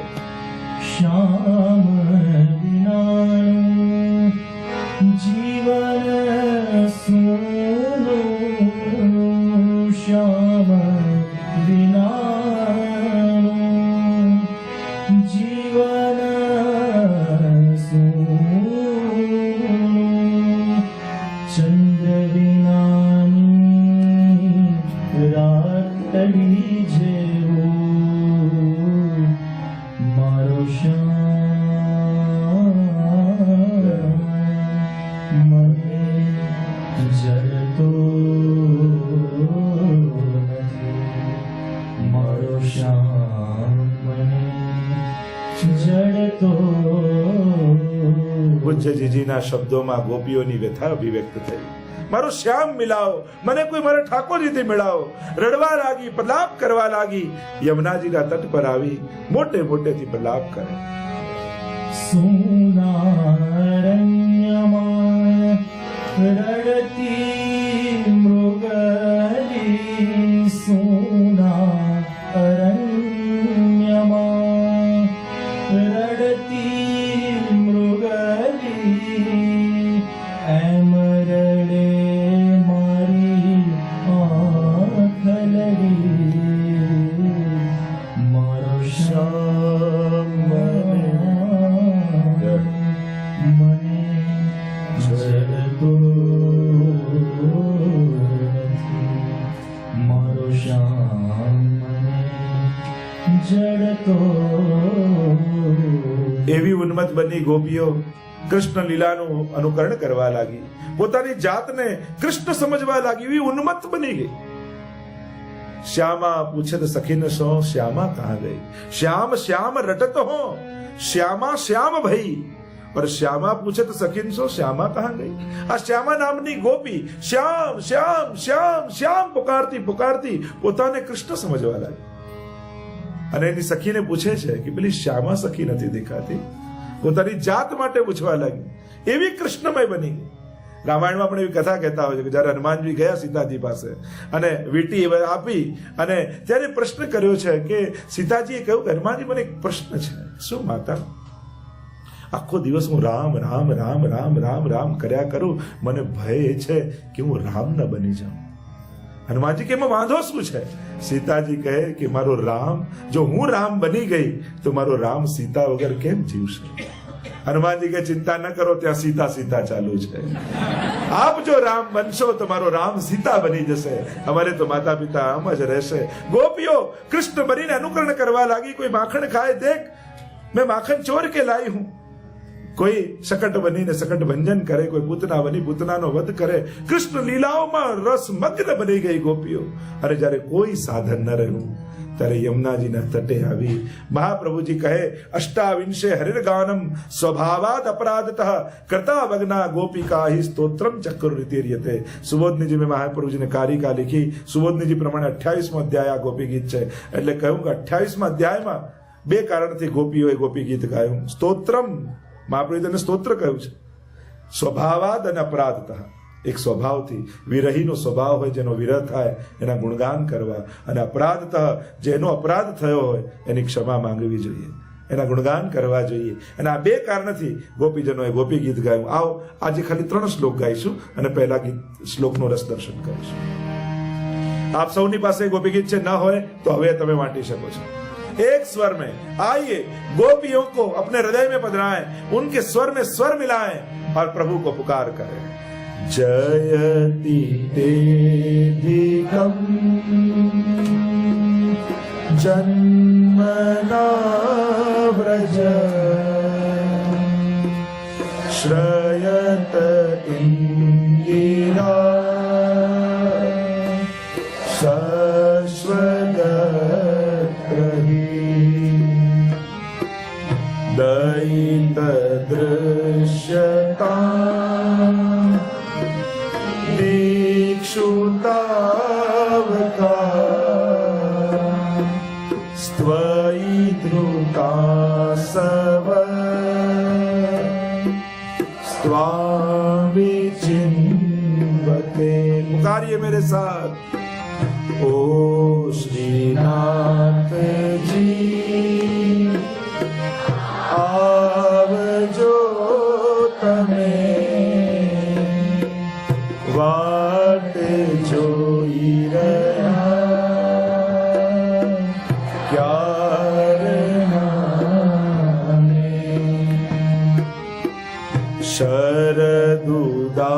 शरदुदाशये साधु जात सरसी जोदर श्री मृषा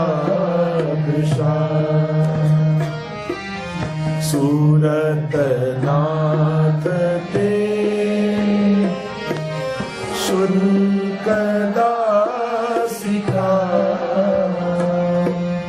वरद निघ्नतो नेह किं वद। कार्ये ओ श्रीनाथ जी आवजो तमे वाट जोई रहा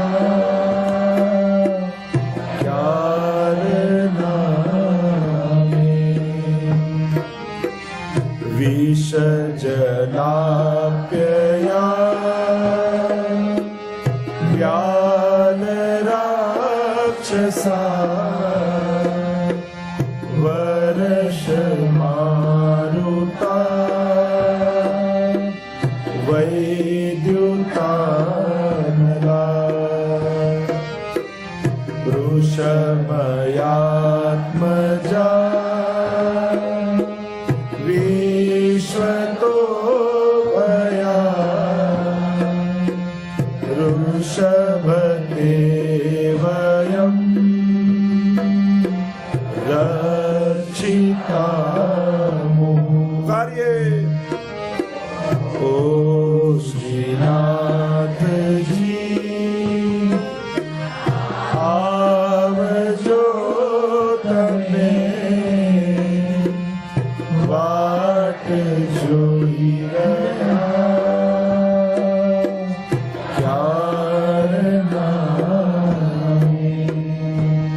કાલથી રોજ શરૂઆતમાં આપણે આખો ગોપી ગીત ગાઈશું 2 દિવસ. આજે સમય અભાવ છે એટલે શીઘ્રતાથી ગોપી ગીતમાં પ્રવેશ કરો. 19 શ્લોકમાં ગોપીજનોએ ગોપી ગીત ગાયું છે અને 19 શ્લોક ગાનારા ગોપીજનો જુદાયું છે. મહાપ્રભુજી ગોપી આટલું સૂક્ષ્મતાથી કોઈએ ભાગવતજી પર ટીકા નથી લખી કે એક એક ગોપીઓના પ્રકાર મહાપ્રભુજી અદ્ભુત રીતે બતાવે છે. કારણ કે કોણ ગાઈ રહ્યું છે એ પ્રકારથી એની અભિવ્યક્તિ, જો અનુભવ અને અભિવ્યક્તિ બંને મહત્વની છે. ઘણા લોકો અનુભવ કરે પણ એને ઉત્તમ રીતે અભિવ્યક્ત ન કરી શકે. ઘણા અભિવ્યક્ત કરતા હોય પણ એમનો અનુભવ ન હોય. गोपियों में दोनों बात है, अनुभव के साथ उसी क्षण अभिव्यक्ति भी है. કારણ કે જે ક્ષણે અનુભવ થતો હોય એ જ ક્ષણે અભિવ્યક્તિ નથી થઈ શકતી. જેમ દૂધ પીધું તમે, મોઢામાં ભરાયેલું હોય, કોઈ પૂછે કેવું છે, તમે શું મીઠું છે, સરસ. પણ જે ક્ષણે અનુભવ છે કે જે ક્ષણે મીઠાશનો અનુભવ છે એ જ ક્ષણે અભિવ્યક્તિ નથી થતી. પણ અહીંયા ગોપીઓમાં બંને વાત છે. જે ક્ષણે અનુભવ એ જ ક્ષણે અભિવ્યક્તિ. ઇન્દ્રિયો જ્યારે આત્મસાત થઈ જાય ત્યારે અનુભવ અને અભિવ્યક્તિ એક સાથે થાય. હમણાં આપણી ઇન્દ્રિયો મન સાથે જોડાયેલી છે એટલે મનના ભાવો પ્રગટ કરે છે. ગોપીઓની ઇન્દ્રિયો આત્મા સાથે એટેચ છે. જો તમારી ઇન્દ્રિય પર મનનો પ્રભાવ છે કે આત્માનો, એના પરથી ખબર પડે. સાધન દશામાં મનનો પ્રભાવ હોય ને, આપણે મન નથી લાગતું, મન ભટકે છે, મન અહીંયા લઈ જાય છે, અને મનની ચંચલતાઓ ઇન્દ્રિયોમાં દેખાય. પણ જ્યારે એક અવસ્થા આવી જાય ભક્તિની, ત્યારે આત્માની શાંતિ, આત્માનો આનંદ એની ઇન્દ્રિયોમાં દેખાય. એટલે મનનો પ્રભાવ કે આત્માનો. મહાપુરુષોની આંખોમાં એની આત્મા દેખાતી હોય. જેમ તમે આંખો જોશો ને તો એક મરકટની આંખો અને એક ગાયની આંખો જોજો. મરકટની આંખોમાં એની મરકટ એટલે વાંદરું, એની આંખોમાં એની મનની ચંચલતા દેખાય, અને ગાયની આંખ જોજો એની આત્માની શાંતિ એમાં દેખાશે. આંખ એ દર્પણ છે, ઇન્દ્રિયો એ અભિવ્યક્તિ છે. કારણ કે તમારા ભાવોને તમે ઇન્દ્રિયો થકી અભિવ્યક્ત કરો છો. અભિવ્યક્તિનું માધ્યમ શું? શબ્દ, સ્પર્શ, રૂપ, રસ, ગંધ. અને ઇન્દ્રિયો થકી એને અભિવ્યક્ત કરીએ છીએ. મન એના દ્વારા અનુભવ કરે છે. શ્રોત્રમ ચક્ષુ સ્પર્શનમ ચ રસનમ ગ્રહણમેવ ચ, ગીતાજી મેં ભગવાન ને કહા. તો આ બે વસ્તુ. કારણ કે જ્યારે જ્યારે કોઈ પણ વસ્તુ કહેવામાં તમે તમારો આનંદ ક્યાંક અનુભવ કરીને આવ્યા ત્યારે કહેતા આમ થયું, પણ બહુ આનંદ આવ્યો કહેવાતું નથી. પણ અભિવ્યક્ત પૂરેપૂરું ના કરી શકે. ઓલવેઝ જે આનંદ અનુભવ કર્યો એનો અમુક ટકા જ તમે અભિવ્યક્ત કરી શકો છો. સંપૂર્ણ અનુભૂતિને અભિવ્યક્ત નથી થતી. પણ અહીંયા ગોપીઓમાં અનુભૂતિ પણ છે ને અભિવ્યક્તિ પણ છે. કારણ કે જ્યારે કંઠ રૂંધાશે, છેલ્લે જ્યારે ચરમ સીમાએ આવશે, ત્યારે અભિવ્યક્તિ પણ શબ્દોના માધ્યમ ખોઈ લેશે. કારણ કે શબ્દ પણ માધ્યમ છે ને. શબ્દ એ પણ એક ઇન્દ્રિયોની અભિવ્યક્તિ છે. અને જ્યારે સંપૂર્ણ આત્માનો પ્રભાવ થઈ જશે એટલે રુરુદુહુ સુસ્વરમ રાજન કૃષ્ણ દર્શન લાલસા, શબ્દો પણ સાથ છોડી દેશે. એટલે પછી તો કેવલ પુકાર રહી જશે. એટલે ગોપી ગીત એ બહુ મહત્વની અવસ્થામાં છે. ભગવાન મળ્યા, ગયા અને શોધ ચાલુ છે. આપણે બધા ક્યાંક એવી જ અવસ્થા કે આપણે માનીએ કે લીલાના જીવો છે એટલે મળીને આવેલા છે, પણ આપણે બધા એવી અવસ્થામાં છે ક્યાંક ગોતી રહ્યા છીએ, ક્યાંક શોધ આપણી પણ ચાલુ છે. અને એ અવસ્થામાં અહીંયા ગોપીઓ આપણને સાથ આપે છે. પ્રભુને ગોતી રહી છે ગોપીઓ, પ્રલાપ કરી રહી છે. આइए गोपियों के कंठ में स्वर मिलाएं. जयति तेधिकं जन्मना व्रज श्रयत इंदिरा शाश्वतत्रहि दयित दृश्यता दीक्षुतावता स्वयि द्रुतासव स्वामी चिन्मते. गोपियां कहने लगी जयति ते अधिकम जन्मना व्रज. પેલા સાધુ ભાષાંતર કહું. આપના પ્રાગટ્યથી વ્રજ અધિક શોભાને પામ્યું છે. શ્રયત ઇન્દિરા શશ્વદત્રહી. ઇન્દિરા એટલે લક્ષ્મી, એણે કાયમ માટે અહીંયા નિવાસ કરી લીધો છે. દયિત દૃશ્યતા, હે દયાલુ દર્શન આપો, દેખાડો. દીક્ષુ તાવકાહ, અમે તમારા છીએ. ત્વયી ધૃતાસ્વત્વામ વિચિન્મતે, તમારે કારણે જેણે પ્રાણોને ધારણ કર્યા છે એવા અમે આપને શોધી રહ્યા છીએ. એટલે હે દયાલુ પ્રગટ થાઓ, દર્શન આપો, અમે તમારા છે. અને તમારે કારણે પ્રાણોને ધારણ કર્યા છે. જે ક્ષણે અમને એમ લાગશે કે આપને અમારી જરૂરત નથી, એ જ દિવસે પ્રાણોનો ત્યાગ કરી દઈશું. જે દેહ સેવામાં ઉપયોગમાં ન આવવાનો હતો એ દેહનું તો ખતમ થઈ જવું સારું. જયતિ શબ્દથી પ્રારંભ કર્યો. જો જયતિ છે ને ક્રિયાપદ છે, અને ક્રિયાપદથી ક્યારે પ્રારંભ ન થાય. મહાપ્રભુજી સુબોધનીમાં લખે હું અહીં જાઉં છું, તો જાઉં છું એ ક્રિયાપદ થાય ને.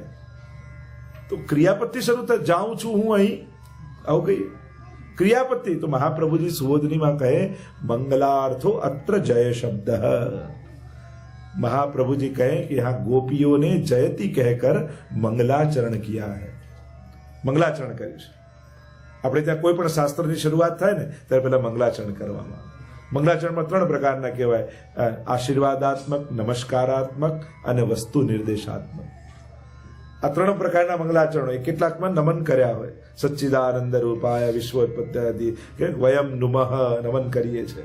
ઘણામાં આશીર્વાદાત્મક, અમને આશીર્વાદ આપો. ઘણામાં જે ગ્રંથ હોય ને એનો નિર્દેશ, વસ્તુનો નિર્દેશ બતાવ્યો કે આ ગ્રંથમાં શું છે. અહીંયા જયતી કઈ મંગલાચરણ. જો વૈષ્ણવ પણ મળે ને એકબીજાને, શું કે જય શ્રી કૃષ્ણ. હવે વાત જુદી છે કે SMS માં JSK લખીને મોકલી દઈએ છીએ. હવે મોબાઈલ લેંગ્વેજ એક નવી આવી છે. વચ્ચે મને એક SMS આવ્યો, છેલ્લે લખ્યું DP. મેં આ શું હોય કે દંડવત પ્રણામ. DP શું લખ્યું છે? કોઈ ખબર કે જે દંડવત પ્રણામ DP. લોકો જે શોર્ટ ફોર્મ કરે વાંચવા જેવા ઘણાના ઈમેલ SMS હોય, જે લેંગ્વેજ હોય આપણે સમજવું પડે કે ભાઈ આ શું વિસ્તાર કઈ ભાષામાં લખ્યું. શોર્ટ ફોર્મ કરતા જ, પણ કમતે કમ જય શ્રી કૃષ્ણને તો નાનું નહીં કરો. આપણા જીવનનું એકબીજાની આગળ મંગલાચરણ કરીએ છીએ. તારી અંદર કૃષ્ણનો જય થાય.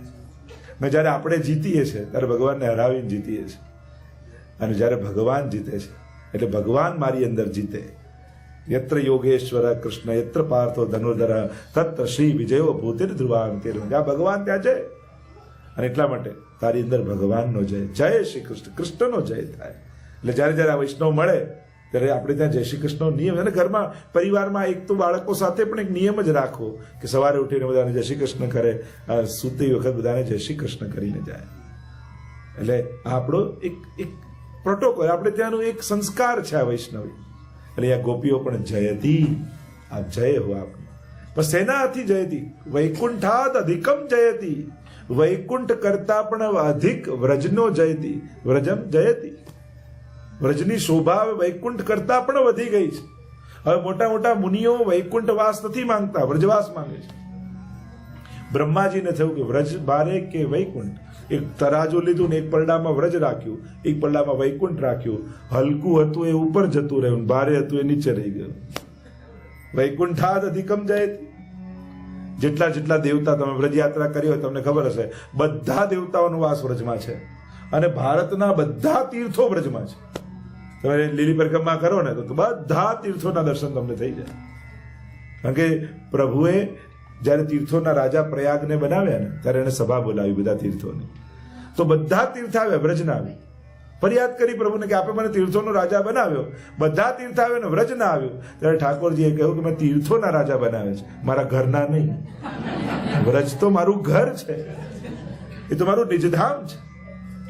અને એટલા માટે ગુસાઈજી એક પ્રશ્ન કર્યો હતો એક વૈષ્ણવને, સૌથી મોટું તીર્થ કયું, સૌથી મોટી નદી કઈ, સૌથી મોટો પર્વત કયો?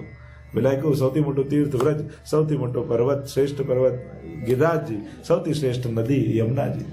ત્યારે ગુસાઈજી નારાજ થયા અને કહ્યું, મૂર્ખ, તું વ્રજને તીર્થ માને છે? એ તો ઠાકોરજીનું ઘર છે. સૌથી શ્રેષ્ઠ તીર્થ તો પ્રયાગ છે. અરે મૂર્ખ, તું ગિરિરાજજીને પર્વત માને છે? શ્રેષ્ઠ પર્વત તો મેરુ છે, ગિરિરાજજી તો હરિદાસ વર્ય છે. અરે તું યમુનાજીને નદી માને છે? શ્રેષ્ઠ નદી તો ગંગાજી છે, જે પાપોને ધોનારી છે. યમુનાજી તો ઠાકોરજીના ચતુર્થ પ્રિયા છે. જયતી તે અધિકમ જન્મના વ્રજ. આપના પ્રાગટ્યથી વ્રજ વૈકુંઠાદ અધિકમ જયતી. વૈકુંઠ કરતા પણ અધિક જય છે. હવે કોઈ વૈકુંઠ જવા તૈયાર નથી. પ્રભુ એકવાર વ્રજવાસીઓને કહ્યું કે એકવાર તો જોઈ જાઓ. ત્યારે વ્રજવાસીઓ કહે કે અમારે આવું જ નથી. સૌથી પહેલો વાંધો અમને ત્યાં પડે, વૈકુંઠમાં આપની બાજુમાં લક્ષ્મીજી બેઠા હોય, અને અમારા માટે તો રાધે કૃષ્ણ રાધે કૃષ્ણ રાધે કૃષ્ણ, રાધા નિકાલ દો તો આધે કૃષ્ણ આધે કૃષ્ણ આધે કૃષ્ણ. અમારે વહાં તો શ્યામ બીના, રાધા બીના શ્યામ બી આધા. અને એટલા માટે પ્રભુ આવીએ તો ખરા, પણ એક શરતે આવીએ, ત્યાં આપના ચરણમાં રેણું, હાથમાં વેણું અને બાજુમાં ધેનું હોય તો આવીએ. કે આ 3 વગર અમારો કૃષ્ણ અધૂરો છે. ત્યાં 3 ખરું. ઠાકોરજી કે ત્યાં તો રત્નજડિત મોજડી પહેરું, ત્યાં રેણું વેણું ન હોય. ત્યાં ગરુડાસન છે પણ ધેનું નથી. ત્યાં શંખ છે પણ વેણું નથી. ગોપીઓ કહે શંખ પણ આયુધ છે, વાદ્ય ક્યાં છે? હથિયાર છે ને શંખ ચક્ર ગદા પદ્મ, એ તો લોકોને ડરાવીને દૂર ભગાડવા માટે છે, અને વેણું તો દૂર રહેલાને નજીક બોલાવવા માટે છે. અમારે શંખ વગાડે એવો કૃષ્ણ નહીં, અમારે તો વેણું વગાડે એવો કનૈયો જોઈએ. શંખ તો વાદ્ય છે અને આયુધ છે. જ્યારે પ્રભુ પંચજન્ય શંખ વગાડે અને શત્રુઓને એમ થાય કે મારું મૃત્યુ આવી ગયું, એવો અવાજ આવે. ગીતાજીમાં આવે છે કે બધા પોતપોતાના શંખ વગાડે અને દરેકના શંખનો અવાજ કંઈક જુદો છે. અને જે અવાજ સંભળાય લોકો સમજી જાય કે આ ભીષ્મજી શંખ વગાડ્યો, આ દ્રોણે શંખ વગાડ્યો, આ કૃષ્ણે શંખ વગાડ્યો, એનો સાઉન્ડ જુદો હોય. તો પ્રભુ આ શંખ ભગાડવા માટે અને વેણું બોલાવવા માટે, અમારો વ્રજનો કનૈયો ને એ તો વેણું વગાડે, શંખ ન વગાડે. તો અમે આવીએ. અરે ગોપીજનો પ્રભુ કે એકવાર તો આઈને જોઈ જાઓ. ત્યારે ભક્તોએ લખ્યું કે વ્રજજન વૈકુંઠ સુખ જોઈ વળ્યા, ન ગમ્યું ત્યારે બ્રહ્માનંદમાં ભળ્યા, અરે ઘેર સ્વરૂપાનંદ સુખ અતિશય ગળ્યા, વ્રજવાલુ રે વૈકુંઠ નહીં આવ. અરે અહીંયા વ્રજમાં જે આનંદ છે ને વૈકુંઠમાં એ નથી. પ્રભુ કે એવો કયો આનંદ? ઠાકોરજી કે ગોપીઓ કહે અહીંયા અમને જગાડવાથી પોડાડવા સુધીની સેવા મળે, ત્યાં નથી આ પોડતા નથી જાગતા. અચ્છા આવીએ તો ખરા, ત્યાં આપણે નંદ મહોત્સવ થાય. ઠાકોરજી કે ત્યાં તો અજન્મ અમર. અરે પ્રભુ એકવાર અહીંયા આવો, નવમીના દિવસે જો નંદાલય આખો ચોક ભરાયેલો હોય, દહીં દૂધ ઉડતા હોય, બધાના મુખે એક જ અવાજ હોય, નંદ ઘેરા નંદ ભયો જય કનૈયા લાલ કી, નંદ ઘેરા નંદ ભયો જય કનૈયા લાલ કી, નંદ ઘેરા નંદ ભયો જય કનૈયા લાલ. અને એવો આનંદ હોય, દહીં દૂધ ઉડતા હોય અને ચારે બાજુ આનંદ હોય. પ્રભુ ક્યારેક જોવા આવો. પ્રભુ કે નંદ મહોત્સવ નથી થતો પણ ત્યાં પણ આનંદ થાય. મારો પ્રાગટ્ય ઉત્સવ આવે ત્યારે દેવતાઓ આકાશમાંથી આવે, વેદના મંત્રો બોલે અને એવો આનંદ આવે. ગોપીજનો કે એમાં શું આનંદ? અચ્છા પ્રભુ ત્યાં ક્યારે આપ દાન માંગો? પ્રભુ કે ત્યાં હું તો બધાને દાન આપનારો છું, દાન માંગનારો નથી. પ્રભુ ક્યારેક વ્રજમાં આવો, જુઓ દાન માંગે કરે, દાન માંગે,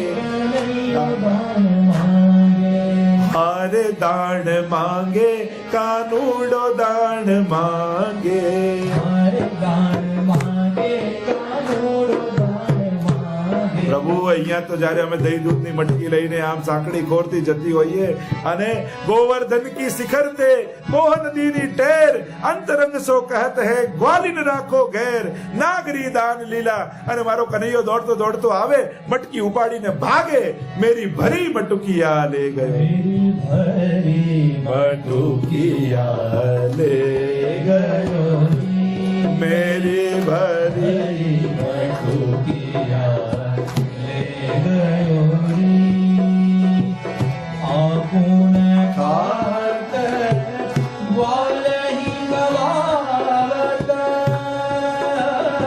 અમારો કનૈયો માખણ ચોરીને લઈ જાય, મટકી ચોરીને લઈ જાય અને અમારી પાસે કર લે. ઠાકોરજી કે ત્યાં આવો તો ખરા. અમારે ત્યાં બી બહુ આનંદ આવે. દાણ એકાદશી આવે, વામન દ્વાદશી આવે એટલે શું થાય આપને ત્યાં? અરે અમારે ત્યાં બહુ આનંદ. વૈકુંઠમાં શું આનંદ આવે? દેવતાઓ આકાશમાંથી આવે ને વેદ મંત્રો બોલે. અરે ધૂળ તમારા વેદ મંત્રોને શું કરવા? અચ્છા પ્રભુ આપને ત્યાં રાસનો ઉત્સવ થાય? પ્રભુ કે હા, શરદ પૂર્ણિમા આવે ત્યારે અમારે બહુ આનંદ આવે. શું આનંદ આવે? આકાશમાંથી દેવતાઓ આવે, મારી સામે ઉભા રહે અને વેદ મંત્રો બોલે. અરે તમારા વેદ મંત્રોને તમે રાખો. ક્યારેક આવો શરદ પૂર્ણિમાના દિવસે વૃંદાવનમાં, જો કેવો આનંદ આવે. રાસ વિલાસ ગહે કર પલ્લવ, રાસ વિલાસ ગહે કર પલ્લવ, એક એક ભૂજન વિવાવે.